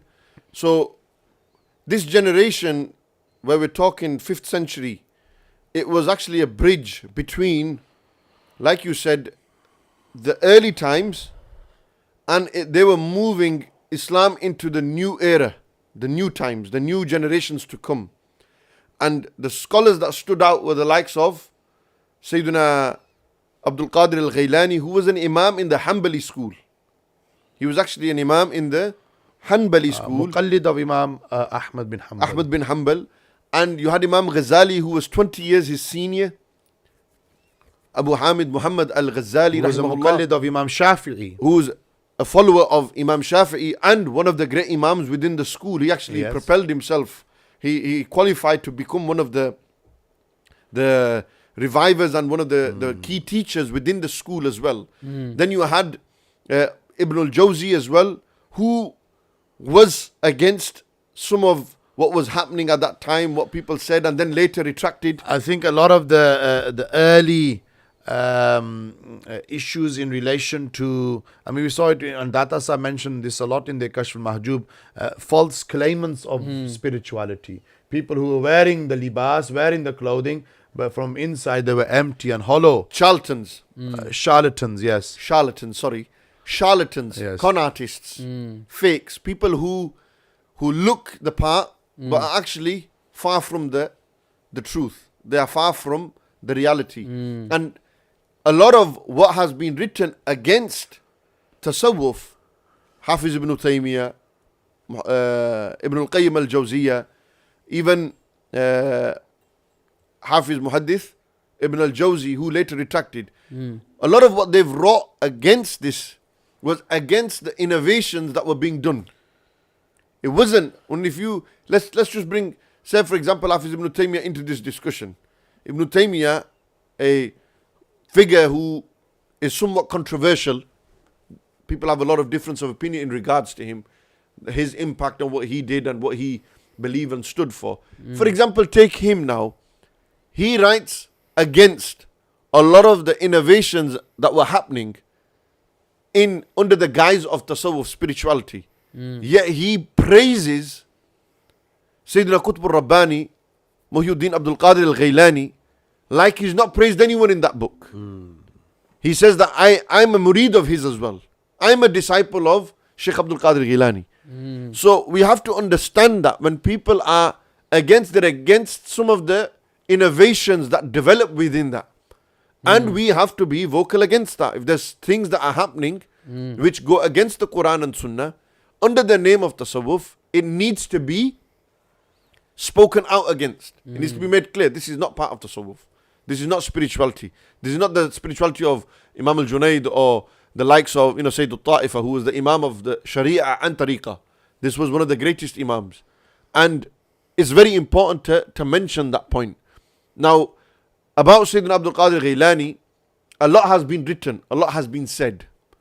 If you was to go away and read upon him, a lot has been said about Sayyidina Abdul Qadir Ghailani. What is it that makes him so special, Imam Adil? I think there's two things that stand out for me personally after years of reading their biographies, the books of Tabaqat and Tarikh and doing Bayanat and so on and so forth. Number one is the message that their mother gave to them. Everyone knows the story of the 40 pieces of gold coin and how her name was Ummul Khair, Sayyidah Fatima. Her lineage goes back to Imam Ali Maqam, Imam Hussein, radiyallahu ta'ala anhu, Nawasai Rasul Nabika Nuri Ain. And she was instrumental in the development and early tarbiyat of Pirane Pir Shanshaye Vilayat, Sayyidina Shaykh Sayyid Abdul Qadir al-Jillani al-Hassani wal-Husayni. Father was who? Abu Musa Saleh, Jangi Dost, Rahmatullahi Ta'ala alayh, who was a great wali in his own right. We all know the famous story of the apple that he ate, that he shouldn't have ate, and then followed the apple back to the house. And it was the house of Shaykh Sayyid Abdullah Sumi, Rahmatullahi Ta'ala alayh. And doing ishara towards that, again, it's not a bayan, it's a podcast. And I'm just trying to keep things concise. So when he was 18 years old, Abdul Qadir al-Jillani Muhyiddin Abu Muhammad, he radiyallahu ta'ala anhu asks his mother for permission to go and study, as Imam Sahib alluded to, the center of Islamic learning at that time, which was Baghdad. And he was in Algiers, which was a region in Iran, Baghdad in modern day Iraq. So mother granted him permission. Father left 80 pieces of gold coin as inheritance. 40 was given to his brother. Did you know? No, he had a brother by the name of Abdullah, and that's probably where I said Abdullah al-Rafai, but it's Ahmad al-Rafai, of course. But Abdullah and Abdul Qadir, two brothers, yes? So 40 were given to Abdullah and 40 to Abdul Qadir, and 40 was sewed into a pocket under his arm. And what was the advice and nasiha his mother gave? always speak the Truth. no matter what the circumstances are, no matter what the situation is, beta hamesha sach bol. Yes, always speak the truth. And it was this advice, later he writes in one of his works, he said that it was this advice that propelled me in the realm and in the field of tasawwuf. So speaking the truth. Today we find a lot of claimants of tasawwuf who base their claims on lies. And we're going to come to this later, but I'll throw his name in, and I know this will wake you up. This Gohar Shahi individual. Oh, yeah. Yes, from wherever he is, London, Pasa or jo kuch The moon. The ye baqaida, You know all about the. him. Well, we'll leave that bit to you, yes. This individual basing all of his. Basing all of his, what do you call it, claims, pata nahi aajkal un nawa claim kadya that the hadith sharif of Sayyidina Umar kissing the Hajr Aswad, we kiss it because we saw the Prophet. And he goes, ma'adallah, thumma ma'adallah, somebody brought it to my attention here a couple of days ago, that he says, oh, the reason why we kiss the Hajr Aswad is because of Gohar Shahi who's inside the Hajr Aswad, yani his tasveer, his pictures there. And aajkal ye banawat or we charlatans and fraudsters, as you alluded to. So someone who lies cannot be a Sufi. This is what we're saying. Sayyidina Muhyiddin, that Sayyidina Muhyiddin Abu Muhammad, they baqaida lived by this principle of always speaking the truth. And we know that this is from amongst the names of the Prophet. And Nabi Sallallahu Alaihi Wasallam was referred to as Al-Amin and As-Sadiq, the trustworthy one, the truthful one. Yes. So honesty, alaykum bi-sidq, fa inna sidqa yahdi ila al-bir, wa inna al-birra yahdi ila al-jannah. Sahih Muslim Sharif ki riwayat, Nabi Sallallahu Alaihi Wasallam said, speaking the truth is obligatory upon you. For speaking the truth leads to virtue, and virtue leads to the gardens of paradise. Ye jannat ka rasta hai. Yes. And unfortunately today, many of us have built our lives upon lies. Yep. Alfaz par tawajjo. Many of us have built our lives upon lies.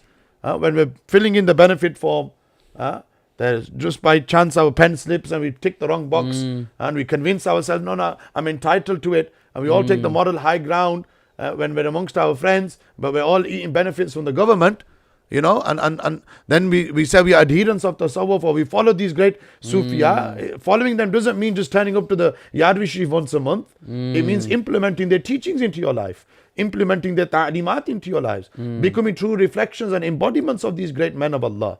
Yes, having that nisbat by taking their name has great value, great weight, but just taking their name isn't sufficient.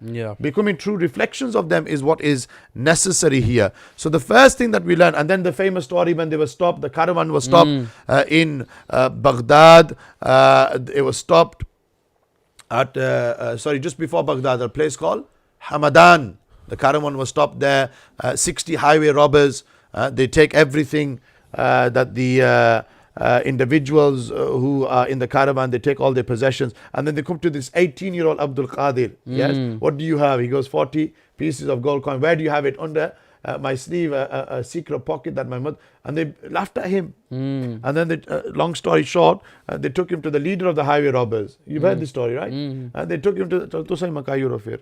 No, तुसा ना अंदाज बेहतर है. They took him to the leader of. आपकी मौजूदगी में हमारी क्या औकात है? हाँ, बेशक, वो he said. So they took him to the leader of the highway robbers. He asked the same question, heard the same answer. There and then he falls at the feet of Sayyidina Abdul Qadir. Why did you say this? You could have kept quiet, got away. My mother told me, always speak the truth. So what we're saying is that, so the first thing you said, what do we learn from his life? What's his legacy? Speaking the truth. And to answer the question before we come on, number 2 is knowledge, which has been the theme throughout our discussion today. That you can't be a Muslim reviver in any century, in any generation, if you don't have knowledge. He spent 33 years seeking ilm, ulum zahiriya and ulum batiniya. Yes, and the different narrations, they spent 12. They spent 12 years outside Baghdad, or 10 years in the company of Sayyidina Qadir alayhi salam, yani Hidr alayhi salam, and eating leaves and surviving. A lot of these things are beyond human intellect. But certainly what it goes without saying is that they studied these sciences, internal and external, and then 33 years seeking knowledge. And then 40 years teaching knowledge as well. Producing scholars. I was reading today, 400 elite scholars of that time. and not direct just students of direct Qutb students of Sayyidina Shaykh Sayyid Abdul Qadir al Jillani. और आजकल ने लज्जू पज्जू इमाम नहीं जिन्हें आजकल बने हुए हाँ 2 किताबें पढ़ी तो बस अपने आप बड़े शेखुल इस्लाम सब we're saying Ali, we're saying this is prior to the Dars in Islamic structure which was developed a few centuries later. Nizamuddin al-Mulk, when they developed this syllabi for people to study through, to be considered a graduate, a learned, a scholar, some sort of formal methodology. We're talking prior to that. The knowledge that Sayyidina Abdul Qadir Ghailani studied and sought. And about this, one of his levels of spirituality, a famous story that even Hafiz ibn Taymiyyah narrates. He even narrates that this story about Sayyidina Qutb Rabbani when he was out in the outskirts of Baghdad prior to his entry and arrival into Baghdad, where he was encountered by the devil. Now the devil can come in different forms. And the devil came in the form of light now and said, what a great man you are. What a great man you are. Claiming to be God. You're claiming, and yes, he was claiming that I am God. And I'm telling you that, you don't need to worship me anymore. You have done enough worship to last a lifetime. And Sayyidina Abdul Qadir Ghailani responded and said, وَلَا حَوْلَ وَلَا قُوَّةَ إِلَّا بِاللَّهِ. And all of a sudden, this light turned to darkness and descended upon Sayyidina Abdul Qadir Ghailani and said, wow, how did you know? They said, أعوذ بالله من الشيطان الرجيم. I seek refuge from the accursed devil. When the devil came down, he said, well, how fascinating is your knowledge that you knew it was me. And they said, وَلَا حَوْلَ وَلَا قُوَّةَ إِلَّا بِاللَّهِ. That all power and strength is only from Allah. And when the devil heard this, he said that your knowledge saved you. And they said, no. If you did not say this to the best of creation, then who are you to tell me to stop praying to Allah now? Meaning, it was knowledge that saved him, and not just knowledge. The second part was the knowledge that saved him from the devil. But in reality, it was the fadl and karam of Allah subhanahu wa ta'ala. هذا من فضل ربي. It was from the divine grace of Allah Almighty upon Sayyidina Abdul Qadir Ghailani that he was able to be protected from the devil at that moment. And Hafiz ibn Taymiyyah mentions this and says that, look, anyone who claims anything otherwise, how can you reach these levels? How can you reach these high levels of spiritual states if it's not for Allah subhanahu wa ta'ala? Everything you receive ultimately is from whom? Allah Jalla wa ala. And when we look at Sayyidina Abdul Qadir Ghailani, you mentioned his truthfulness. You mentioned knowledge. Darastul ilma hatta sirtu qutban, which is one of his famous sayings, lines within his poetry, which is attributed to him. Darastul ilma hatta sirtu qutban. I sought knowledge until I became the pole of my time, became the leading scholar and saint of my time.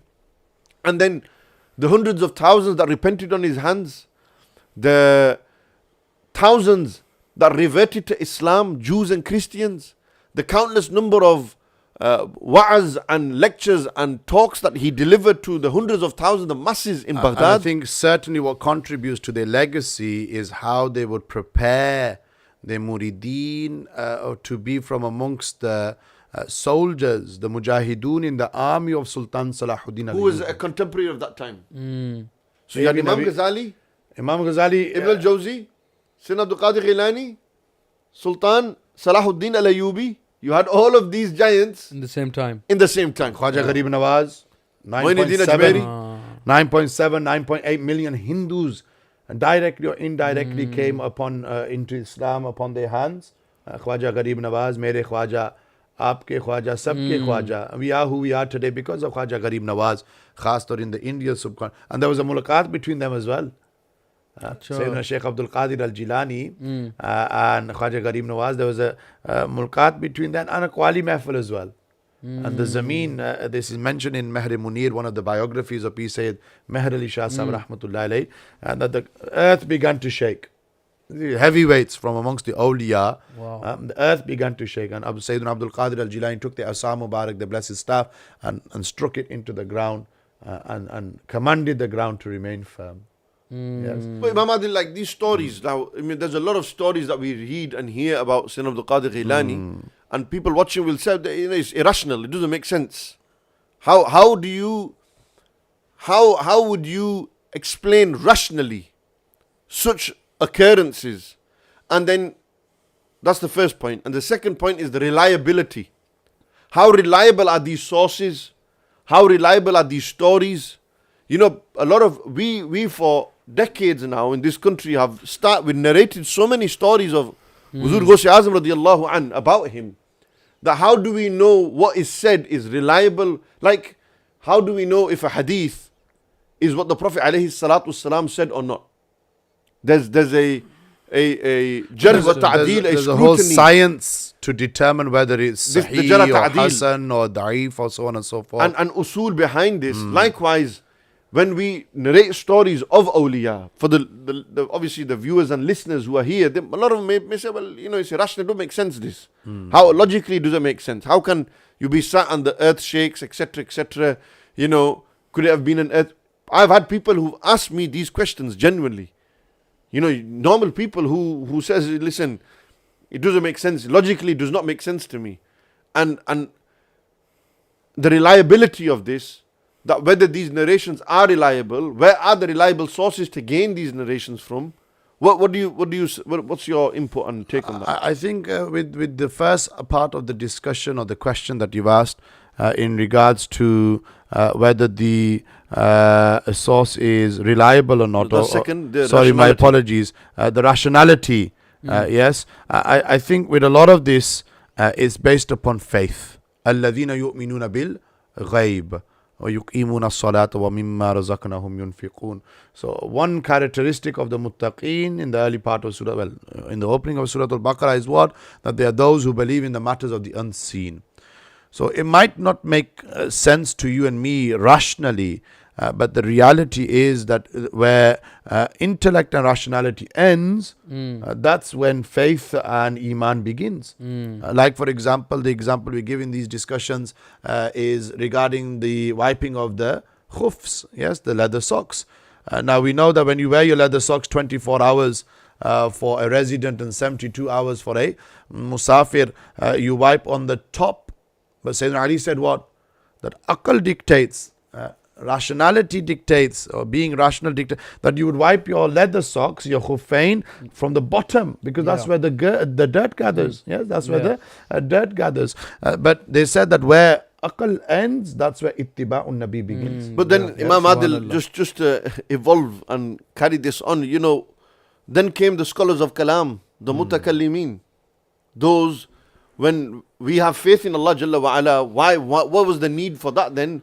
Why have the likes of Abu al-Hasan al-Ashri, Abu Mansur al-Maturidi, Imam Ghazali, who had to rationally prove the existence of Allah? Because there was a lot of influence from the Greek philosophers. There was obviously the itarazat of the Mu'tazila, Karamiyya, Jahmiyya, so on and so forth. So there was a need. But if you're saying, how can we assume that every waqiyah, every karamat that we hear about Ghaus Pak, Shanshahi Vilayat, Imam al-Awliya is correct, then I'm saying that what you accept, if it conforms with your mind, it conforms, but sometimes it doesn't. Yes. Now, for example, the famous karamat that they would have a majlis gathering, Mullah Ali Qari would write this, 70,000 in their gathering, Baghdad Sharif, us doro zamane vich, yes. No social media, no ajkal post share kari just on YouTube you have 150 watching. The 70,000 kutha. The Andaza Lao, one of the famous miracles, karamat is what? Remember, a miracle for a Nabi is referred to as a mu'jiza, and a miracle for a wali is referred to as a karama. Yes. So karamat, from amongst his karamat was what? That when they would sit in their gathering in Baghdad Sharif, the person at the back could hear just as clearly as the person at the front of the gathering. So 200 years ago, that would have made sense to the Muslims who were not doing podcasts then. Of course, but who were having these discussions then. Why? Because there weren't any microphones. There weren't sound systems. You did a janazah a couple of years ago of them 3 brothers who passed away from the road accident, I think it was, or speeding. 4 lads. 4 lads, yes. And there was 10,000, 15,000, you were saying that day that were present. Now how was it that 10,000, 15,000 people, chalo, wo to UK ki baat hai na, Amirul Mujahideen janazah last week, different mukhtalif riwayat and reports. Let's go with the highest end. 14 million that attended that janazah. But when the Janashin of Amirul Mujahideen, I see, I'm going to still say, logically, looking at that, people say that, this is my argument is, Imam Adil, that we as speakers, we as imams, maybe you should take that woolly hat off and a lot of logic will come in then. No, but you see, it's quite easy to say, throw numbers.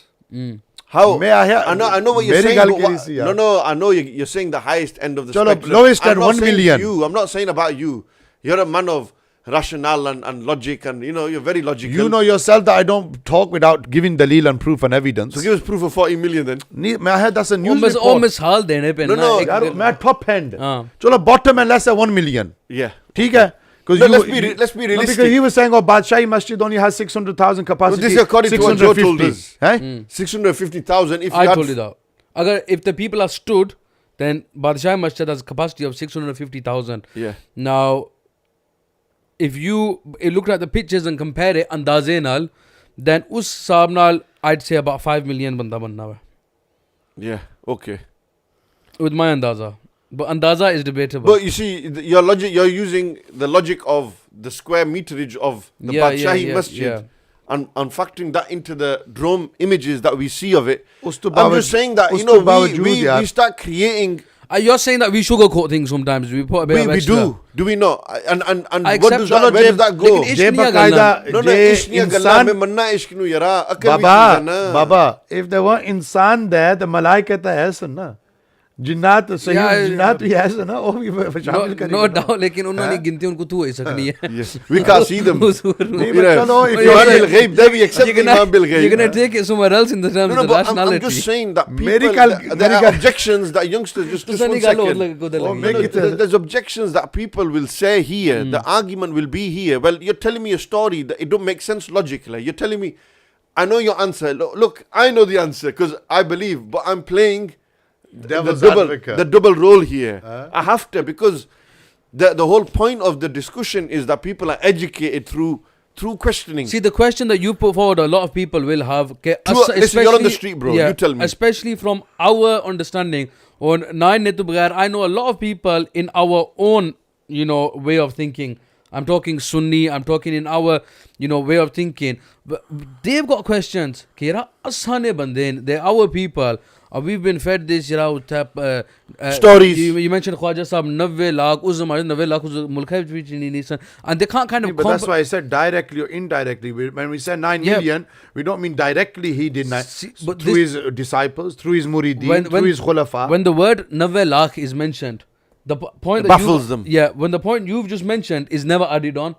And we live in a time now where you have to dumb it down for everyone. I'll take that as a hidden compliment. Thank you very much.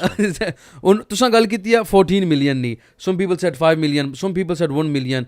They've not taken into consideration the fact that the numbers do not really matter. It was a manzar that nobody had ever seen in Pakistan before. Biggest janazah in the biggest history janazah of Pakistan. ever. Lekin, when it comes down to these finer details, this...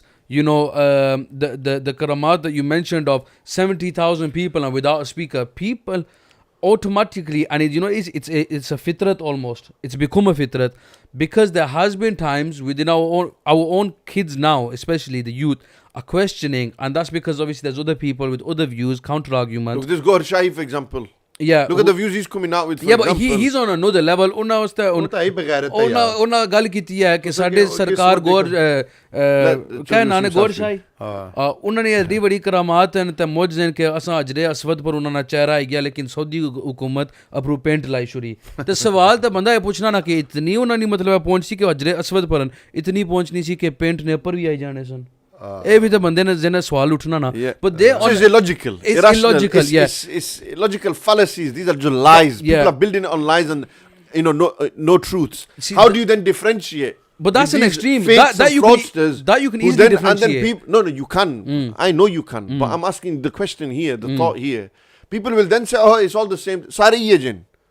Aliyazu billah, ma'azallah, they bring the great awliya, God's friends into this as well. This is why I've always said, and a lot of what we've done in the past in bayanat and taqarir and teaching, often we give this pegham and message to the people, especially like you say, dumb it down for people. The reality is what the asal or nakal ni pehchan rakho bas. understand who is upon asal, who is upon the Who's real and reality, who's fake. and who's upon what they call it naqal yani fake. So I get that, but one like, can only do that when we have these type of discussions. yeah. Right at the beginning, I mean, believe it or not, these discussions, time flies. We've done an hour and 40 minutes already, an hour 30 minutes since you've been here, mashallah.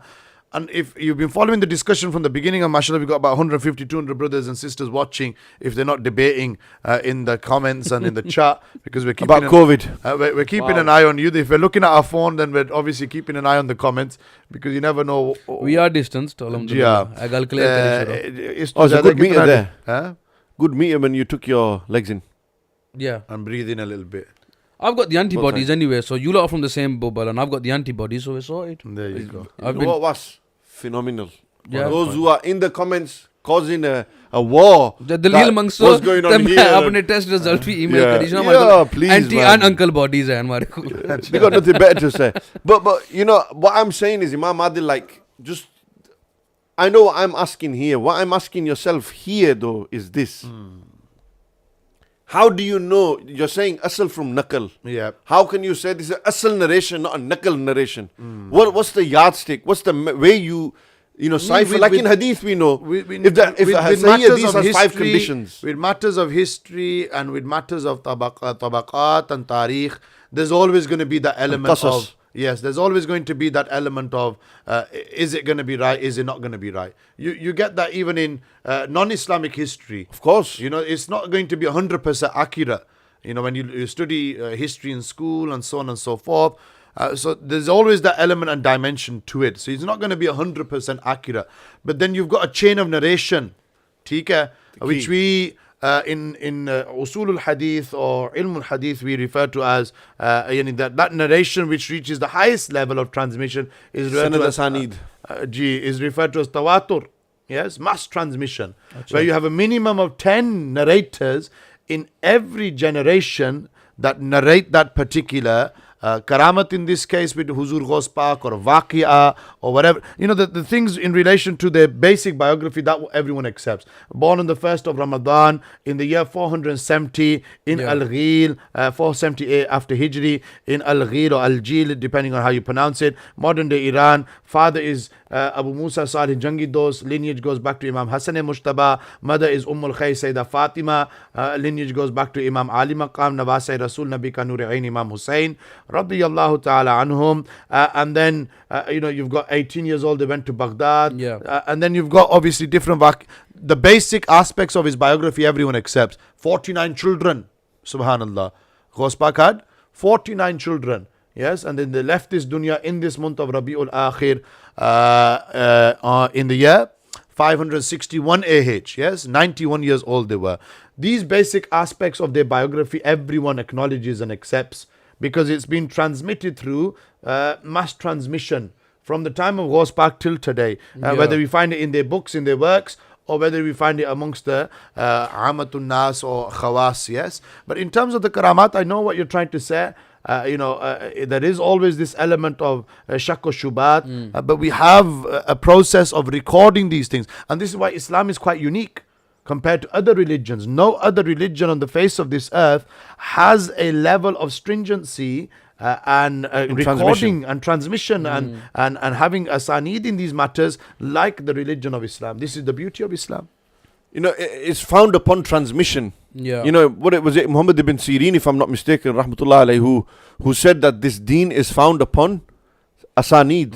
It is found upon chains. Therefore, be careful where you take your religion from. The last narration here in Ash-Shama'il. And also mentioned in the Muqaddimah of Sahih Muslim. Yes. Imam al-Nawawi mentions in his Al-Minhaj, Sharh Sahih Muslim Ibn Hajjaj. So, like, as I'm mentioning, that it's very important that we look at the chain. Where is this coming from? And we are able to then put this into, what, that's a bit doubtful. It's narrated but doubtful. It's narrated but weak. That's a good narration. That's sound. There's no denying that. Do you understand? And do you see then where the other? If again being I'm looking at it from a different perspective, and correct me if I'm wrong in bringing this in with the Prophet ﷺ's mu'jizat. You did a fantastic speech on the Mawlid occasion. MashaAllah, went over by 45 minutes, but that's standard. And if I go over by 5, तो Imam साहब बहुत time wow. लाने. बहरहाल तुसने 5 थोड़े जे Dadae 5 होने ना. वो खतरनाक होने ना आखिरी 5 मिनट होने ना. आखिरी जेरे होने ना. मीटर फिर थोड़ा फिरिया होना ना. असां दौड़ी के निकली जाने. काफी दौड़ने. ठीक है, फिर वापस आ जाने. तो ये अपना he did a fantastic talk on the mu'jizat of the Prophet sallallahu alaihi wasallam. It's on the YouTube channel on our Al Hikam Media. Subscribe, guys. Subscribe. ASAP. Subscribe, share, do what you need to do. The 2 S's. And you mentioned many mu'jizat on that occasion. The famous one that comes to mind, Bila tashbih wa tamthil Nabi sallallahu alaihi wasallam, water gushing from their fingers. Again, that's beyond rationality. See, I So why is it that with the mu'jizat of the Prophet sallallahu alaihi wasallam, we never have that discussion of rationality? Just saying it. Yeah. Yes. But when it comes to Ghaus Pak or the awliya, is it because they're of a level take below it from the common man prophets? perspective. Take it from. I'll do it from the religious or the. See, you guys are both learned between yourselves. Take it from me as in somebody who, Yeah. if I heard this speech, what opinion I would take from it, and of the people I know, it'll get. Acha, when it comes to Huzur Pak, Sallallahu Alaihi Wasallam, even when it comes to the lesser ashik, I don't know if that's the right word to use, but the ones who's not love is not as overwhelming. He's not. He doesn't. Overwhelmed. Deen to thoda dur hai. Thoda ja dur hai. Even he does not want to do that shak, and don't say I doubt that when it comes to the Holy Prophet sallallahu alaihi wasallam. That's just my opinion, and that's because that since day dot, since the moment we could comprehend what we are hearing, and then understand that this is what is being told to us. When it comes to Huzur Pak sallallahu alaihi wasallam, there is जितना मोहब्बत and अच्छी गल होवे, never doubt it. जितना कोई बंदा बुरी गल करे, you're supposed to get offended, like you mentioned, and you do something on that. See, it's about making the position of those personalities and the respect that they deserve, because it's not given that same level from that young age, which I know it should be, but that's the point we're at, and that's why today it's harder for somebody for me to byan karna Huzur Ghaus Pak ne eh karamat ne. And then they might doubt that for that.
Hello. COVID ne khilaf. Are we back? Are we back? Oh, sounds back. Sounds. Sorry about that. Technical issues, guys. Subscribe. Let me just put the volume up on this and see that we're not actually back. Joe. Are we back on? Can somebody confirm? Tawheed who's watching, mashallah. Muhammad from Bolton. Shazad Aslam, mashallah, from Blackburn. And the list goes on. Quite a few brothers and sisters who are watching. Students, followers, Yeah, Sufyan said we're back on. Yeah, we're back on. Yeah, no worries. Take it off. Don't worry about it. That's fine. Okay. We are back, people. So, Harun Shakil from Jordan, mashallah. Yeah. He says, Imam Sahib, if you can give him a thumbs up. Who, me? Harun Shakil, Imam Sahib to say, And you? I kind of feel 4 that. thumbs. Does he want an Nathan? Chalo, yeah, Does he want an Nathan to do Everyone thumbs? thumbs up, huh? Get those thumbs up, you. Anyways, I was saying that, there's a methodology that is implemented in order to deduce whether one saying or narrating is correct or wrong. And eventually what happened is, over time, there were individuals who practiced tadlis, wada'. They used to fabricate narrations about Rasulullah sallallahu alaihi wasallam. And those fabricated narrations, how did you know if it was real or not? The scholars of hadith did that. So they created this machine, this methodology which allowed you to then decide what was correct and what was not correct. Do you understand? Yeah. So, jara ta'dil, critique and appraisal of narrators. Who's saying this? Is this guy a liar? If this guy is known to storytell and lie, then it's possible that he's lying about Rasulullah sallallahu here. Do you understand? So there's a methodology that is implemented, and that's what I'm saying when it comes to stories of the past, historic events, etc. You know, Tabari narrates them, Hafiz ibn Kathir narrates them. There's others out there who narrated and have books which mention these stories, etc. They mention, like Imam Ahmad bin Hanbal rahmatullah alayhi, if I'm not mistaken, that when it comes to Fada'il, you can be relaxed. But when it comes to the Prophet ﷺ or ahadith, you don't be so relaxed in taking narrations. You have to be strict. So it's very important that we keep this methodology in mind. You know, just to, sorry to bring up the whole door and age thing again, and sending it off on a bit of a wing, but it's all relative. I think in today's door, again, this time, English for those who don't understand. One of the issues that we do have is that the truth, sometimes people doubt that, as in the karamat and the mujizat of, you know, the great personalities. People doubt those because of the stories we hear from the great of today. You know, and again, we go into comparison mode. No, but what I'm saying is that even though we shouldn't, it happens if I'm in a mahfal and, you know, somebody is overdoing, you know, their great personality, who might be a general great personality, but it might be their Peer Sahab, and, you know, they're telling these stories of Asani Gadiyam 606 par rukigi tha, Sapani baya tha, petrol chali pe, you know, because they can relate to that, because they know the person sat there, there's a friend, this man put water in a car, and because they relate to that, that's their first, you know, thing in terms of a karamat, you know, and this is their first experience of it. So what happens then is when they doubt that, because it's doubtable for them more so, because it's like you, Imam Adil sat next to me right now, and you said to me, "Was, you know, he flew in, like literally, he was levitating on the way in." You know, I've got a lot of love and respect, but I'm not gonna believe that. But वैसे मैं मिसाल देना पिया. Yeah. But because that's doubtable for me. Is that you saying that I'm fat? Gravity. I'm in no position. I'm in no position. Weight is holding him down from levitating. I'm fat, then just say I'm fat. No, I would It's never. the truth. Huh? No, I would never. You would say that. Don't because mince you the would say truth. No, I anything else. genuinely do not think he's fat. I do not think you're I fat. think I'm coming to पता है this reality कब now. मेरे बंद हो सन डंडे पे. I'm beginning to accept it now, though. But the I point weighed is, myself that day at Mum's house. what, that you're fat? No, I weighed myself 15.5 stones.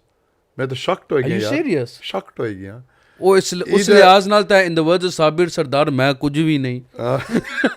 उस लिहाज नाल I'm nothing, because I मैं don't. तो shocked हो गया यार. उस there anyway. How much do you weigh? हाँ?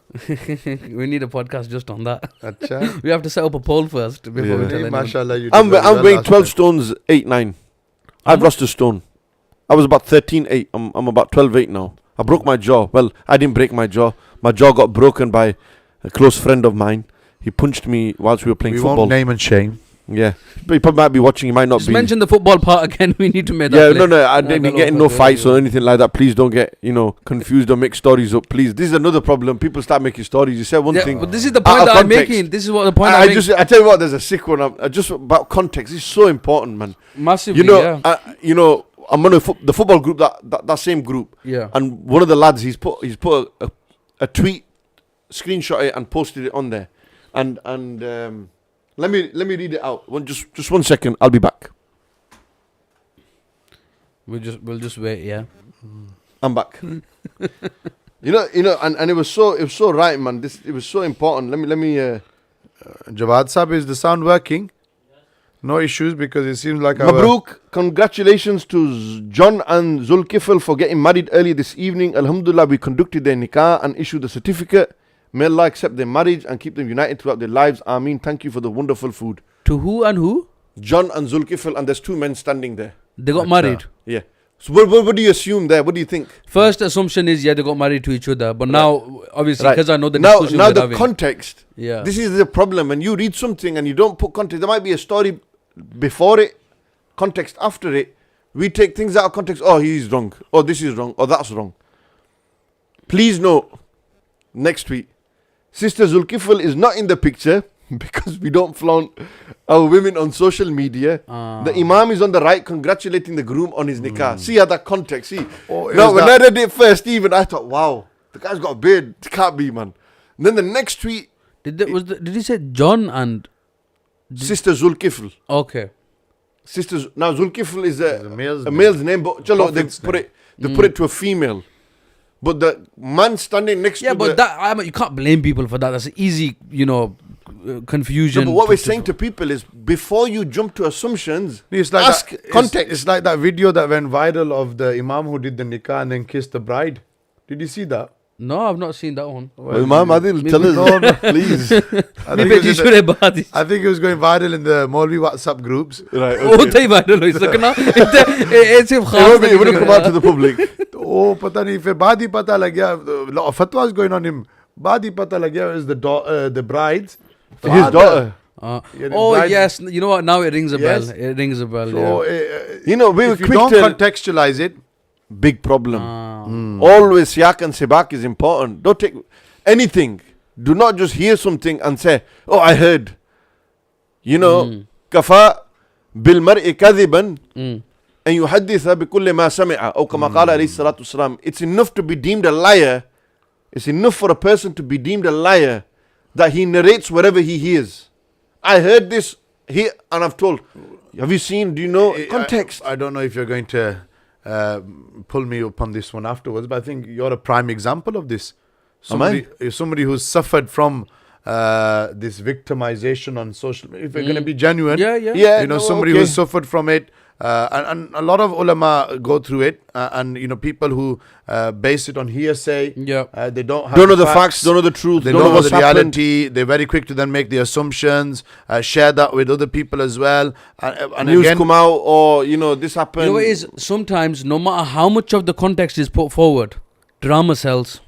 No, drama sells. Yeah, but entertainment. Yeah. But this is the spiritual state of people. I'm going to bring it back to the conversation. Yeah, now. of course. This is a spiritual weakness and illness. We are ill.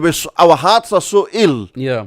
We talk about spirituality. Fix up your heart, bro. Is there 99 excuses that the hadith says? Yeah. That even if you don't have the context, even if something... Think good of the Yeah. best scenario. even if before black you and start white is assuming wrong, the worst. but then you start, you have to give that benefit of the doubt, and we've lost that. आजकल दौर को नहीं Then- दिया. In fact, Oh, it's the my opposite. brother, now Hadith it's- Sharif veil the sins of a believer in the dunya, and Allah will veil your Yeah. sins on the We've day of forgotten Qiyamah. that. Nobody, and you know what? And we'll do a podcast on this as well. Come you the know, time. I think I'm sure you're looking forward to that the one. next life comes down to that as well, because realistically, there's having belief in God, which is the first question you asked me on this podcast. But then what you got to remember is, again, with the way humans, we have these minds. Nobody does anything without wanting something or some sort of promise. Now, if you're going to There's be an agenda behind it. if you're going to be you can be positives to that as well. If you're going to be a good Muslim, the promise You'll is get Jannah. paradise. Yeah. You get paradise. Now, the thing is, there's belief It's human in nature, God. that. Yeah, there's people and there's experiences that I can tell you of where it would seem as if a person believes in God, so his actions are based on the fact that he believes in God, but he does not believe in the fact that anything is going to happen to him afterwards. And I think the belief in the afterlife, again, that's a whole separate podcast.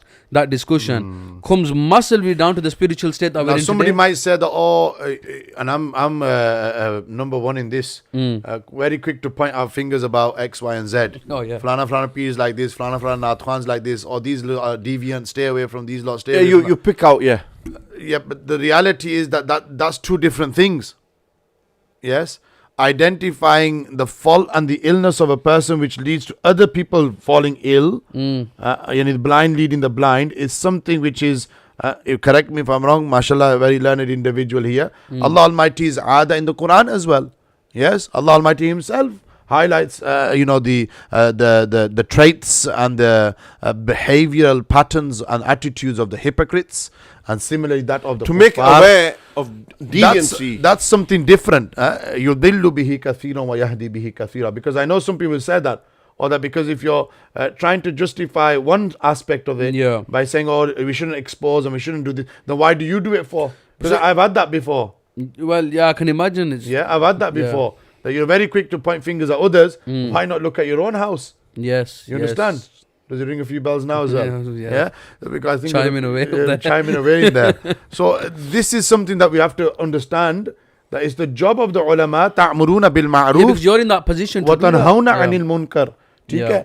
Not everyone might agree with the approach, but the reality is that if we don't highlight their deviancy, Yeah. remember what did Imam Ghazali say? Famous quote attributed: principles over personalities. Yeah. Principles over personalities. Yeah, but what you highlight, Imam Adil, we've got to understand what you're highlighting.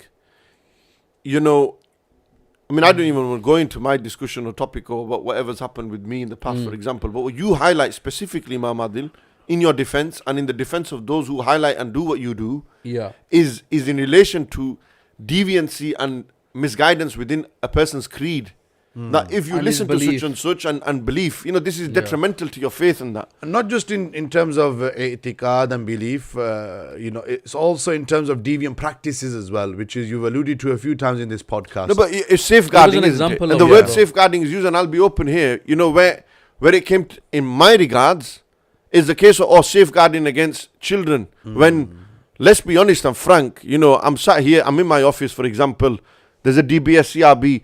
One of the arguments, you know, he's got involved with underage children and that.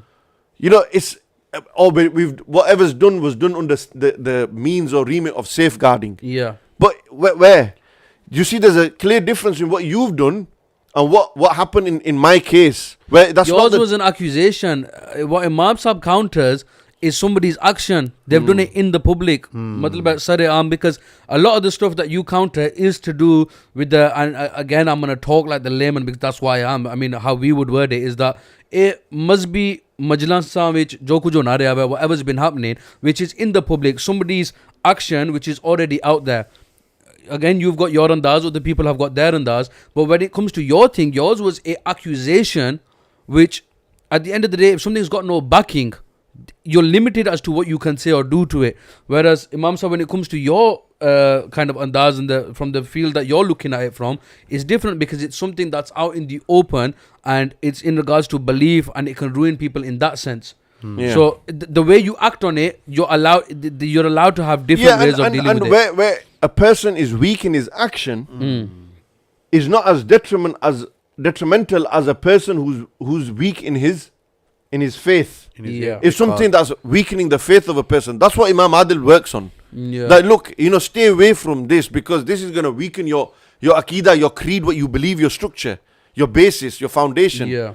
Where it concerns me, if there's something that I've done in my life, private life, Yeah. is my concern. Yeah. I've done that in my private life. I've made my nuqsaan hai, mistake. yeah. So I'm hurting and harming myself. I'm not harming you or others here, am I? So it's understanding that. Yeah. But bringing it back to the discussion on spirituality and that, you know, these are illnesses.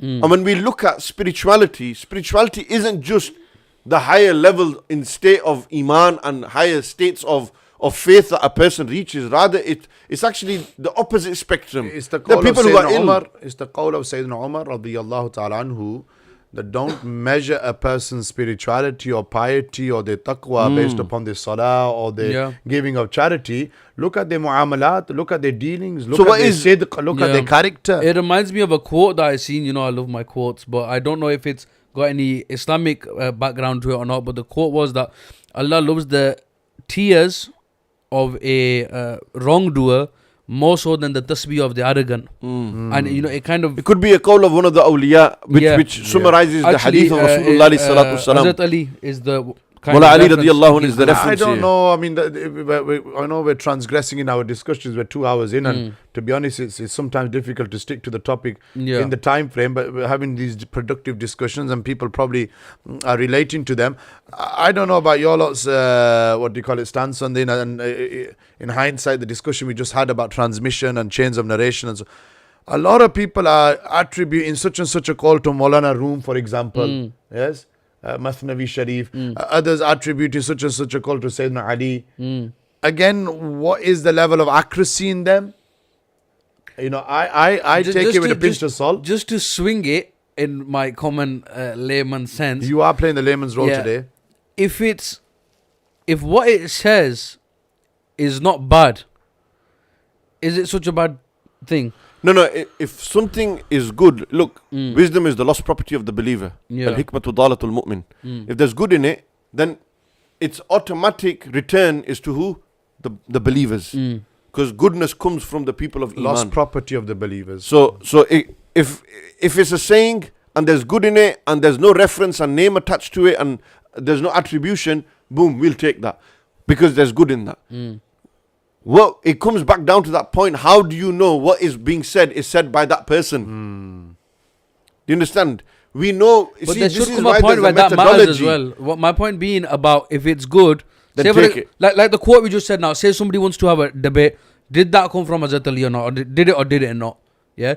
My point being that is there a point where it matters or where it doesn't matter? Whether Hazrat Ali said it or not. Yeah. You're saying because it was good, take it. Yeah. Then that then falls under al-hikmatu dalatul mu'min. Wisdom, if it's a wise saying, it's the lost property of a believer. Whether Mullah Ali said this or not, whether Maulana Room wrote this or not, if there's good in that, that comes to us. Because we are the member of wisdom. As believers, people of Iman. Using that particular quote then to justify our own stance, we find that quite common as well. So if we're going through a bit of a rough patch with our we've fallen out with our next door neighbor, or we've had a bit of a tiff with our wife, tiff with our partners, what we call it, fallen out with our brother, sister, whatever.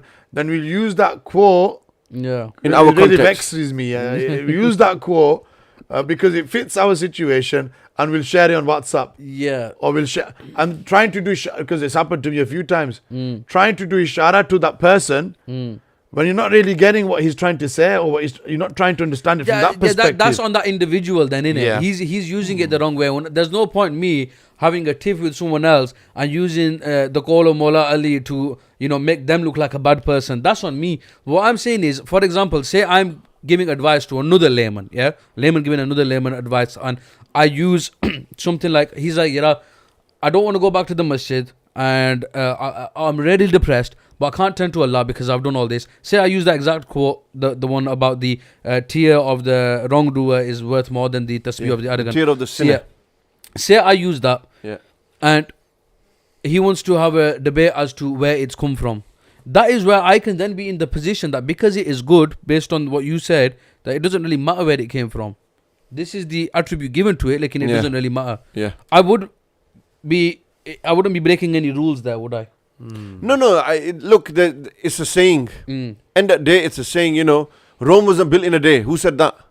No idea. But it's a common saying in it. Yeah. It's well known. Meaning, look, sabr kar. At 40. Sabr kar. Things will happen. A 40-year-old probably said that.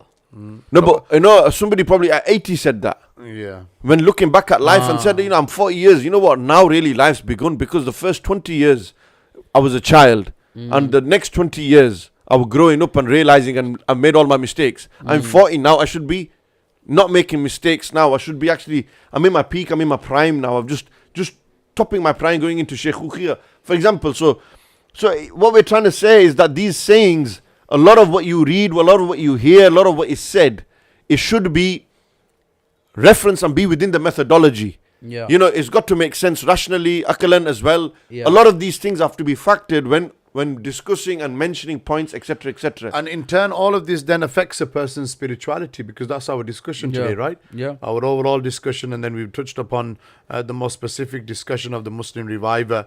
So I don't know why our producer's shaking his head, because you were sat here till 11:30 for 2.5 hours talking about Diego Maradona and football, but our producers just come in now. I won't take names. Producers just walked out. Mashaka just walked off as well. Is he back now? So producer Saab obviously didn't have an issue on Thursday when they were sat around. No, there's no wrong. We carry on. Obviously, you annoyed him now. No, but I mean, just to sort of he's rattled. I'll tell you what, we better stop now. Producer Saab ro masha na koi pani us dare sardi mari ho aisi. I said it on the first week. I'm going to bring my yaar us dare crisps and chocolates and sara kuch si. Are you serious? Zid hai yaar koi aisa nal koi, because we're fat. Is that what you're saying? It doesn't matter. You lot shouldn't be eating too much. It's past your eating time. You lot should be working on your physiques. And you know, I'm one fat person that wants to be fat. I do not want to enjoy change. the So fatness. please provide all snacks you can, producer Saab. Have you ever been Baghdad, Sharif? Have you ever been to Baghdad? I will not know. Have you, Imam Adil? No, I was planning to go this year, but COVID unfortunately has kicked in. So You were planning to go everywhere this year, weren't you? I was. We had did you book Palestine with? and Jordan lined up in August. Yep. We obviously had Umrah just before lockdown in Yep. March, and then Baghdad Sharif was on the list this year for obviously Rabiul Akhir Sharif. So quite a few brothers are taking groups. So khair. I know you've been twice, I think. No, I've been once. I've actually been once to Baghdad. Is it safe? It With was our nice. It producer, was Saab. good. It was in 2016, if I'm not mistaken, in January that I went. Or 2016 or 2017, I don't know, I can't remember. And I went with Jabber. He was one of the guys I went with. The guy who broke my jaw, he was another one, playing football, by the way, that I went with as well. He went, very close friends of ours. We went together in a group of, I think, 4 or 5 or 6 of us. Did he break your jaw after you went or before you went? I just need some more context. Oh. No, he broke his jaw a couple of I broke my jaw months back. 3.5, 4 months ago. Oh yeah, and you went In Baghdad, between that's it, lockdown And one I went ending Baghdad and lockdown 2016, two sir. Ah, A Jalo, broken now jaw I've got does the not full, last 4 now years. I've got the full context. I won't make the comment I was gonna make. Oh, right, okay. We have So- to act upon what we talk about. as No, well, innit? absolutely, absolutely. So, but I went Baghdad and it was nice. To be honest with you, it was the first time I went. Great experience. So many great men of Allah buried there. Subhanallah. You know, so many sites to visit, shrines to visit. You know, places to make dua. You know, and just a question on that, Imam Adil. A lot of darbars, shrines, Yes. mizars. People go to. Why do they go there? Just in a nutshell, tell us why do we go there? What do they do there? Can we make dua there? We go What is there the to pay our tradition? respects to those individuals who are resting there. Our belief is that they are from amongst those who are alive. وَلَا تَقُولُوا لِمَنْ يُقْتَلُ فِي سَبِيلِ اللَّهِ أَمْوَاتٍ. So سَبِيلِ اللَّهِ أَمْوَاتٍ here is not just in terms of the hakiki ma'na, those who gave their lives on the battlefield, but also those who sacrificed, like we were talking about earlier, Jihad Akbar and Jihad Asghar. So these men who sacrifice their lives in the way of Allah Almighty, it is our iman, our belief that they are close to Allah, and we make dua at their resting places, for it is a place where du'as are accepted. It's a place where dua is accepted, and there are certain maqamat and places around the world, no doubt, where the awliya and Ashabi Rasul and Anbiya are resting, and Ahlul Bayt Yathar, that becomes a place where the du'as, where a dua is accepted. So similarly, this goes hand in hand with when, no doubt, Sayyidina Zakaria al-Islam's example that we gave, of when they went to Sayyidah Maryam. So going Mihrab. to somebody of a greater rank, going to somebody of a lower rank, this is established from the Quran. Like this Sahaba went to Hazrat Khwaja Waisi Qarni radiyallahu ta'ala anhu, whose name we didn't mention Yeah, but the earlier. question here is, So Imam they've Adil. left, but our iman is that they're alive. Yeah. Our iman is that they're alive. Yes, that they've tasted death for a moment. Kullu nafsin dha'ikatul maut. But our iman is that they're alive. Goes hand in hand with this verse. وَلَا تَقُولُوا لِمَنْ يُقْتَلُ فِي سَبِيلِ اللَّهِ أَمْوَاتٍ. Surah number 2 verse 154. And then Surah number 3 verse 164. عِنْدَ رَبِّهِمْ يُرْزَقُونَ. That they are provided provisions by Allah Almighty Jalla wa'ala. Yeah. Yeah, so we believe they're alive, therefore, you know, what does life in that world mean though? People might say, well, how can you say a man who's actually died is alive? You know, Western philosophy and other philosophies, how they team. No, but in a nutshell, you know, I don't want to leave nobody, you know, after this podcast with questions, though we can answer them on another podcast, but Yes. in a nutshell, when we They're say living this, in the grave isn't necessarily like our living here in the dunya. The provisions that they are reliant upon isn't what we rely upon necessarily, as in breakfast and lunch and dinner, so on and so forth. It is how Allah Almighty Jalla it's a wa different ala- world. It's a different realm, a different world. Alamul barzakh. Again, it comes into the matters of alladhina yu'minuna bil ghaib. We know that no doubt the Prophet sallallahu alaihi wasallam has said that al anbiya'u ahya'un fi quburihim yusalluna. Ibn Musnad Abi Ya'la Sharif ki riwayat, that the Prophet sallallahu alaihi wasallam said that the prophets are alive in their graves, and not only are they alive, but they pray as well. Like this we saw on the night of Al-Isra wal Mi'raj, Sahih Muslim Sharif ki riwayat, Nabi Sallallahu Alaihi Wasallam witnessed Sayyidina Musa Alayhi Salam, wa huwa qa'imun yusalli fi qabrihi, standing and praying in his grave. So if this is established for the Anbiya, then no doubt is established for the Shuhada. Yes, Siddiqeen, Anbiya, they fall into this category. And then we've got the verse from Surah An-Nisa which supports this. So the living, and then we know that the Prophet ﷺ said Allah Almighty has made it haram upon the earth to consume the flesh of the Anbiya. Yes, and the awliya have their maqam wa martaba because of the Anbiya. Yes, they have their maqam wa martaba through the light of the Anbiya. They are a reflection of the Anbiya. That's the living side of it. What about the assistance side of it, which is what a lot of people go for as well? So our aqidah is what, that when we go there, we are not asking them directly, but rather we are asking through them. We are asking in reality from Allah. This is what a lot of people don't understand. It is our belief, our aqidah, that madad haqiqi, assistance in reality, and nasir haqiqi is Allah Almighty Jalla wa Ala. Madad in reality comes from Allah. Shifa in reality comes from Allah. Istighfar being accepted and maghfirat comes from Allah Almighty. But Allah Almighty has placed certain wasa'il. Like He says in the Quran, Surah number 5, verse number 35, Ya ayyuhalladhina amanu taqullaha wabtaghu ilayhi al-wasilata.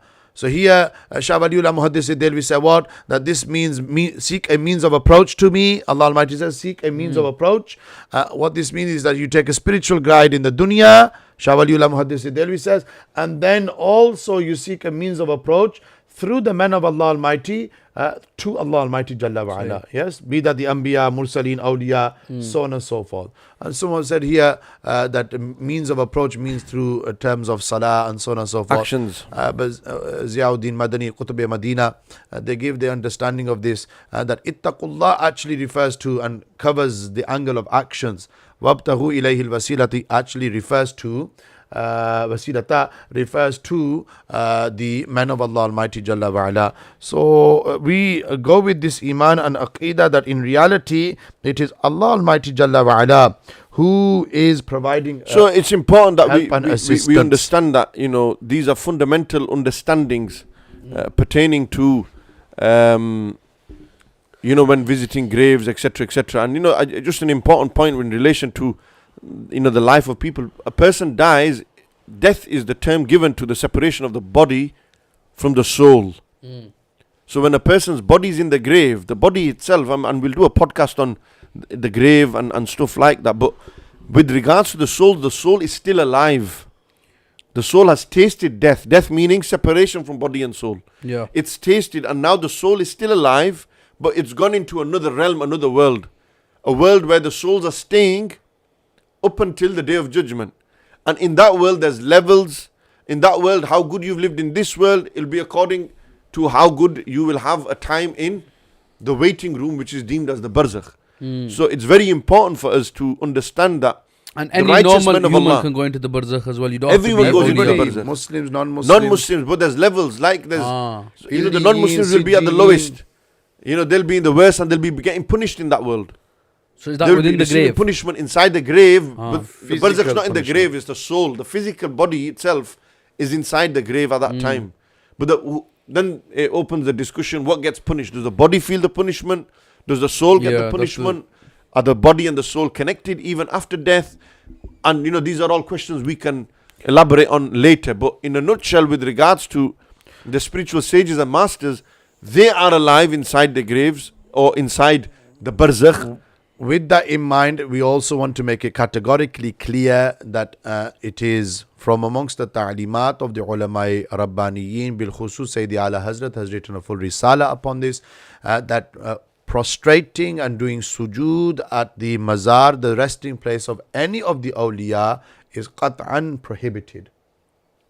Is that just the action or the intention behind it? Because some people do something ta'zeem where they're just kissing with the Sajda ta'zeem here is not in discussion. Ta'zeem is that sajda, remember, is on 7 parts of the body. Achha. ठीक है? Forehead, nose, 2 hands, 2 knees and 2 feet. So if all 7 parts of them are in sajda towards the grave, ठीक है? With the intention that you're doing sajda to the person in the grave, that is qat'an haram in Islam. So what if all 7 are touching the ground, but you're not doing? Yeah, but you're giving the impression that you are. So you can't give the impression either. No, if an onlooker is looking on, Ah. and he comes to the conclusion, she comes to the conclusion that you're doing sajda.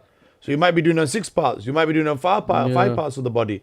But if it's perceived that you're doing a sajda, then you should avoid that. You should avoid So that. say you're by yourself and you want to do bosa, you want to have that. General doing bosa, touching the grave, placing it on your hand on the grave, and then kissing it, that's fine. Kissing your hand and then placing it out of love that you would do for a person who is living. Okay. Perfectly acceptable and fine. But we're saying here sajda. So Okay. this is common amongst... With intention. With intention of it being that you're worshipping or showing some sort of obedience towards the person in the mazar, which is common amongst the juhala. Yeah, of You've been course, to a lot of mazarat in Pakistan. You've been Baghdad Sharif. We've been Palestine, so forth.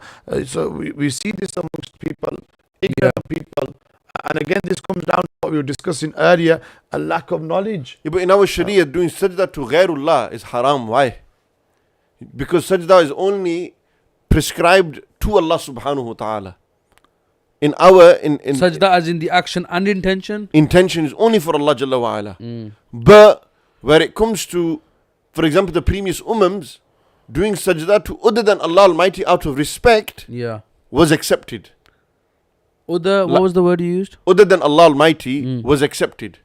Like Sayyidina Yusuf's brothers bowing down to Sayyidina Yusuf. This was a prostration of respect. Like the angels bowing down to Sayyidina Adam out of respect and honor to him. But in our Shariat, in our school or in our religion, bowing down to other than Allah Almighty is not permissible. Albatta, the It's Prophet haram. ﷺ said, if I was to instruct anyone to prostrate, it would be the wife to the husband. Out of obedience, It's not perhaps worship. seeking, inshallah. Not out of worship, but in obedience to their husbands, out of obedience. But sajda is solely for Allah Almighty. We should not do Similarly, that to because we're anyone. having the discussion, and obviously it's quite late. We still got good viewership, I think 160, 170, mashallah, brothers and sisters are watching. in, Again, please subscribe. You're getting good at this now. No, I think I'm... You're in the same bubble, innit? It's not your fault. Oh, You and your we are bubble, in the huh? same bubble. Yes, Big bubble, isn't it? brothers from the same mother, alhamdulillah. MashaAllah. वो अपना गाले है that I feel that it is necessary to also touch upon this, that we have a lot of fraudsters and charlatans, and this is probably going to be another half an hour, a lot of fraudsters and charlatans in our communities today, where in the name of spirituality and tasawwuf, they will look to pry upon vulnerable people, brothers and sisters who are suffering from mental illnesses, who gone through a rough patch, who are probably, and that's something again common amongst our people. The brother or the sister in question is suffering from depression. ठीक है, ऐसा फौरन है जो काला जादू है That's क्या? a massive cultural issue, though, and and we touched upon this a few years ago when we had the black magic and jinn seminar. I think it was 2016, was it? When I was in a bit of hot water then, and what do you call it? So we see this, and I made this clear on that occasion as well, and I make it clear again. Yes, brothers and sisters, messages. A brother came to Al-Hikam, father of a HIF student who studies here, I won't mention names, and he says that such a person asked me for £2,000 for a ta'weez. In Bradford. Monetizing, using the name of the Quran and Sunnah. Sister messaged me on Instagram similarly, and I said, if anybody's asking you for money, and we're making this clear, if anyone's asking you for money, that person is wrong. Yes, that person is clearly only in it for the money, marketing, exploiting the situation. Then similarly, we've heard worst case scenarios, sisters being sexually molested and raped, abused. Yes, and abused. If I can that use them being words. the offering for whoever it is doing it. Yes, and these are seedy men, disgusting, dirty men. Yes, using tasawwuf to fuel their own desires. If you find yourself in that situation, number one, chalo, you might be in a state of desperation. Don't visit a male peer without a mahram. Advice. Number two, if somebody is asking you for money, straight away alarm bells should be ringing off and should be going off, and you should be saying, that's it, I'm not going to proceed any further with this. Those who are genuine people, they will never ask for money. And then we have this argument, oh, they're not taking money. The reason I was in hot water, They're not right. taking. I've only just clicked on. Yes, they're not. It's late now. They're not taking money. But if somebody wishes to give money, the galta way bani hai na. No, but No, if someone wants to, it's like you going for a speech, Imam Adil, like, you know, you've done a speech and somebody's you offering don't you demand, but money. if someone wants to I've give given you- my time. What's he given? His expertise in curing.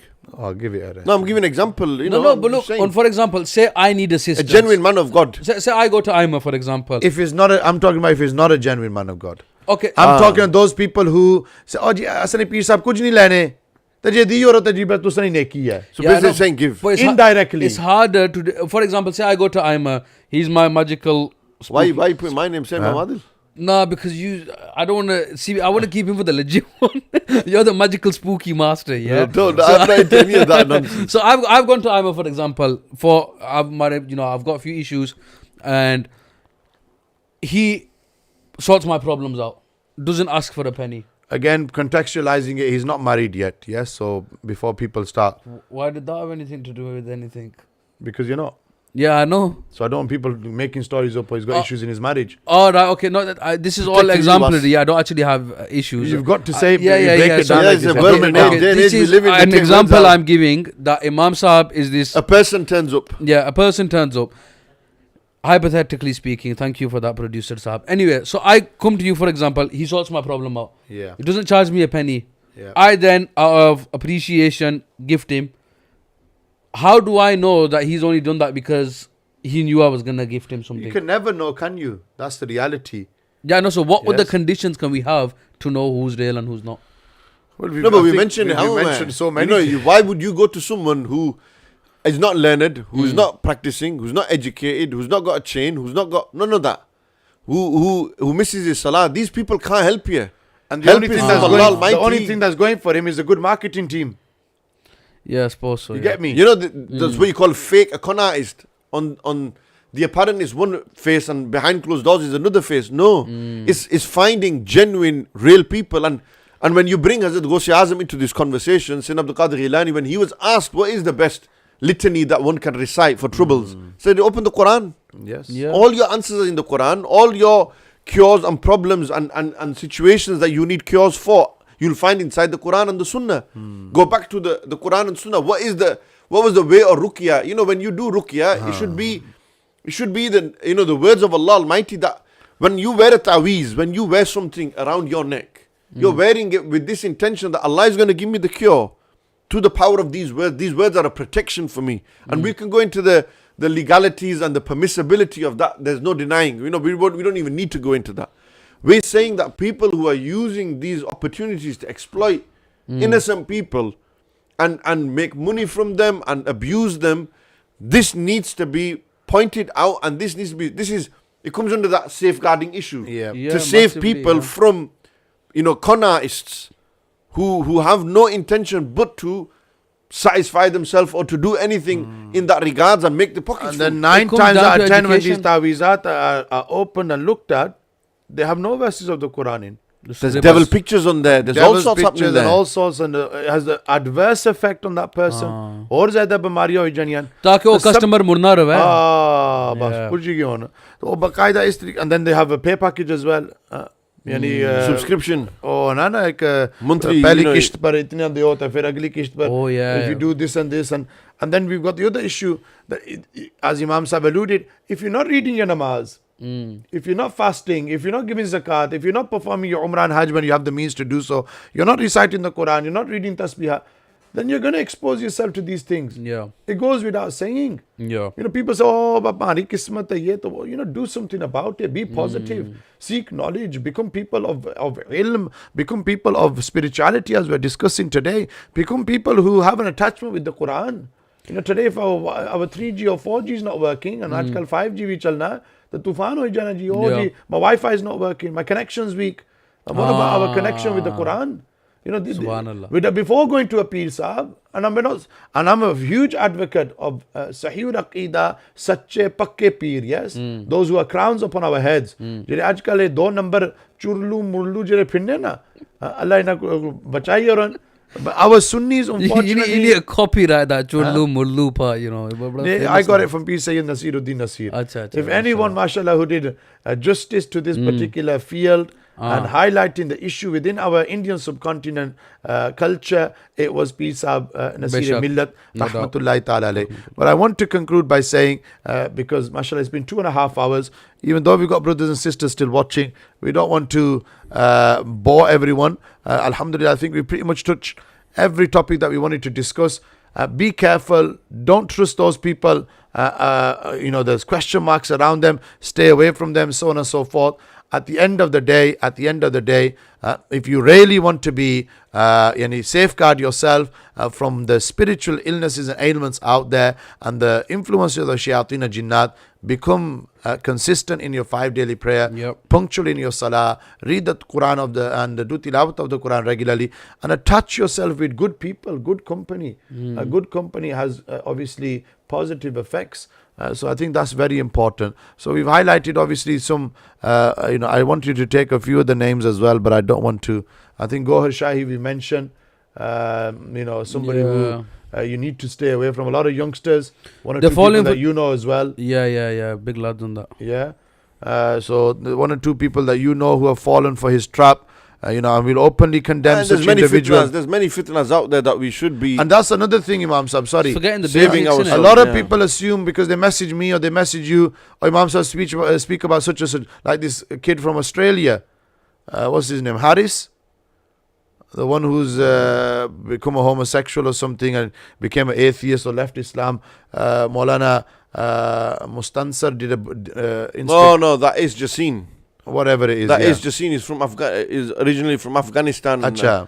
That individual who's an ex-Muslim now, Yeah. He's confusing a lot of youngsters. Living in the UK? Yeah, he's in London. Down south. I thought he was in Australia. No. He's down south. Is he like kind of out on the media and pulling people in? Yeah. No, he's active on his Instagram, actively. A lot of fitnas out there, And to be honest, he hasn't really come across, there are people who have answered him, etc. But the way he goes, he wants these black and white answers. And many have asked me to actually speak to the guy and discuss and have a discussion with him with regards to slavery in Islam and the age of Sayyidah Aisha and divine guidance. And these are topics that he picks on and takes verses out of context and give me straight, and he's quite street in that sense. So what I'm trying to say is a lot of people expect me or Chote Imam Sahib to name and shame everybody, but that's not our job. And we get a lot of messages, a lot of phone calls. I'm talking personally, I don't know about him, but I certainly get the message. Oh, Imam Sahib, can you speak up against such and such a person? Can you?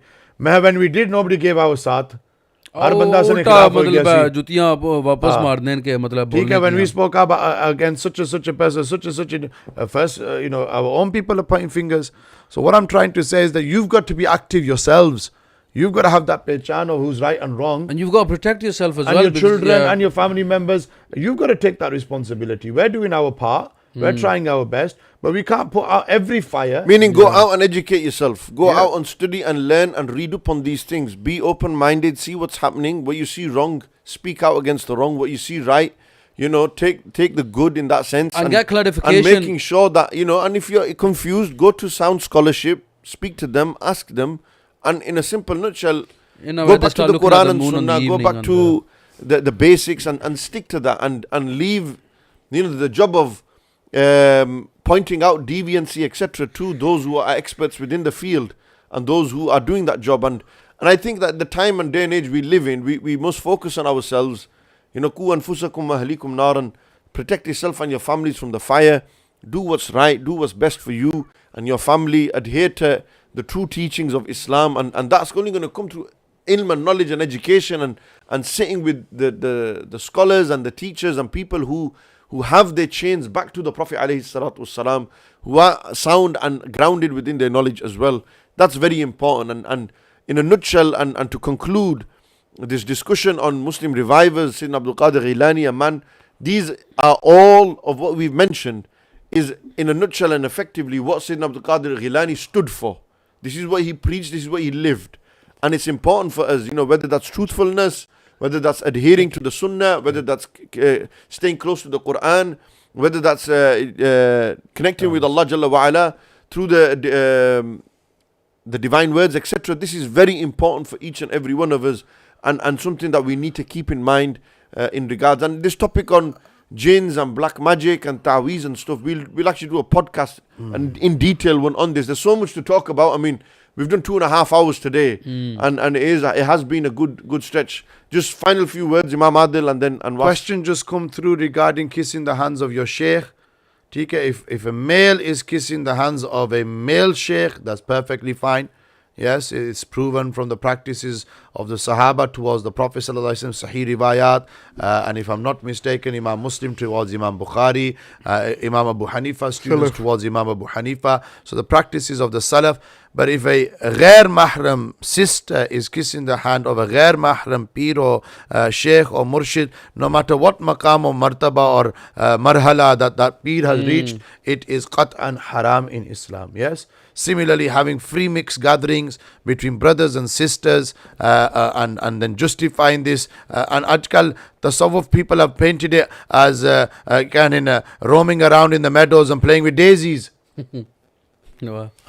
थकिया हुआ लेकिन अजय मैं दी सकना को तो समझें तसव्वुफ है और कुंबाया banjo के लपरिया कुंबाया playing kumbaya, and this is tasawwuf.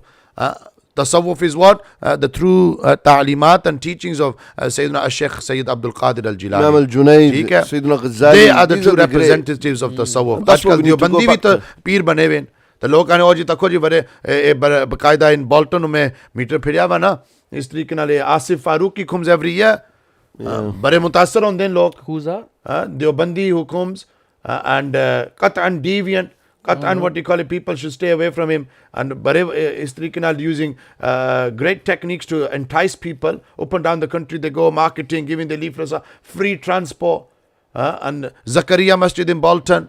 What do they do like mouthfuls like Oslo? Yeah, dhikr we It's not can orange. I don't white know, ones. but you know, my question would be then to counter that, how much are we doing? And this is going to open another discussion.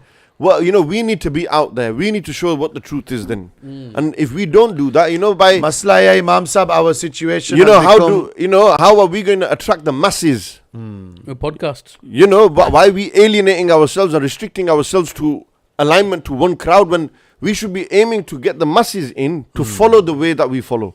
You know, the Ahlul Sunnah is bigger than any one personality. If there was that unity amongst the personalities within Ahlul Sunnah who we place our trust in, then that would be possible. It's achievable. We have the wasail, we have the finances, we have the numbers. You know, again, Amirul Mujahideen's janaza, whatever figure you take, showed that. Alhamdulillah.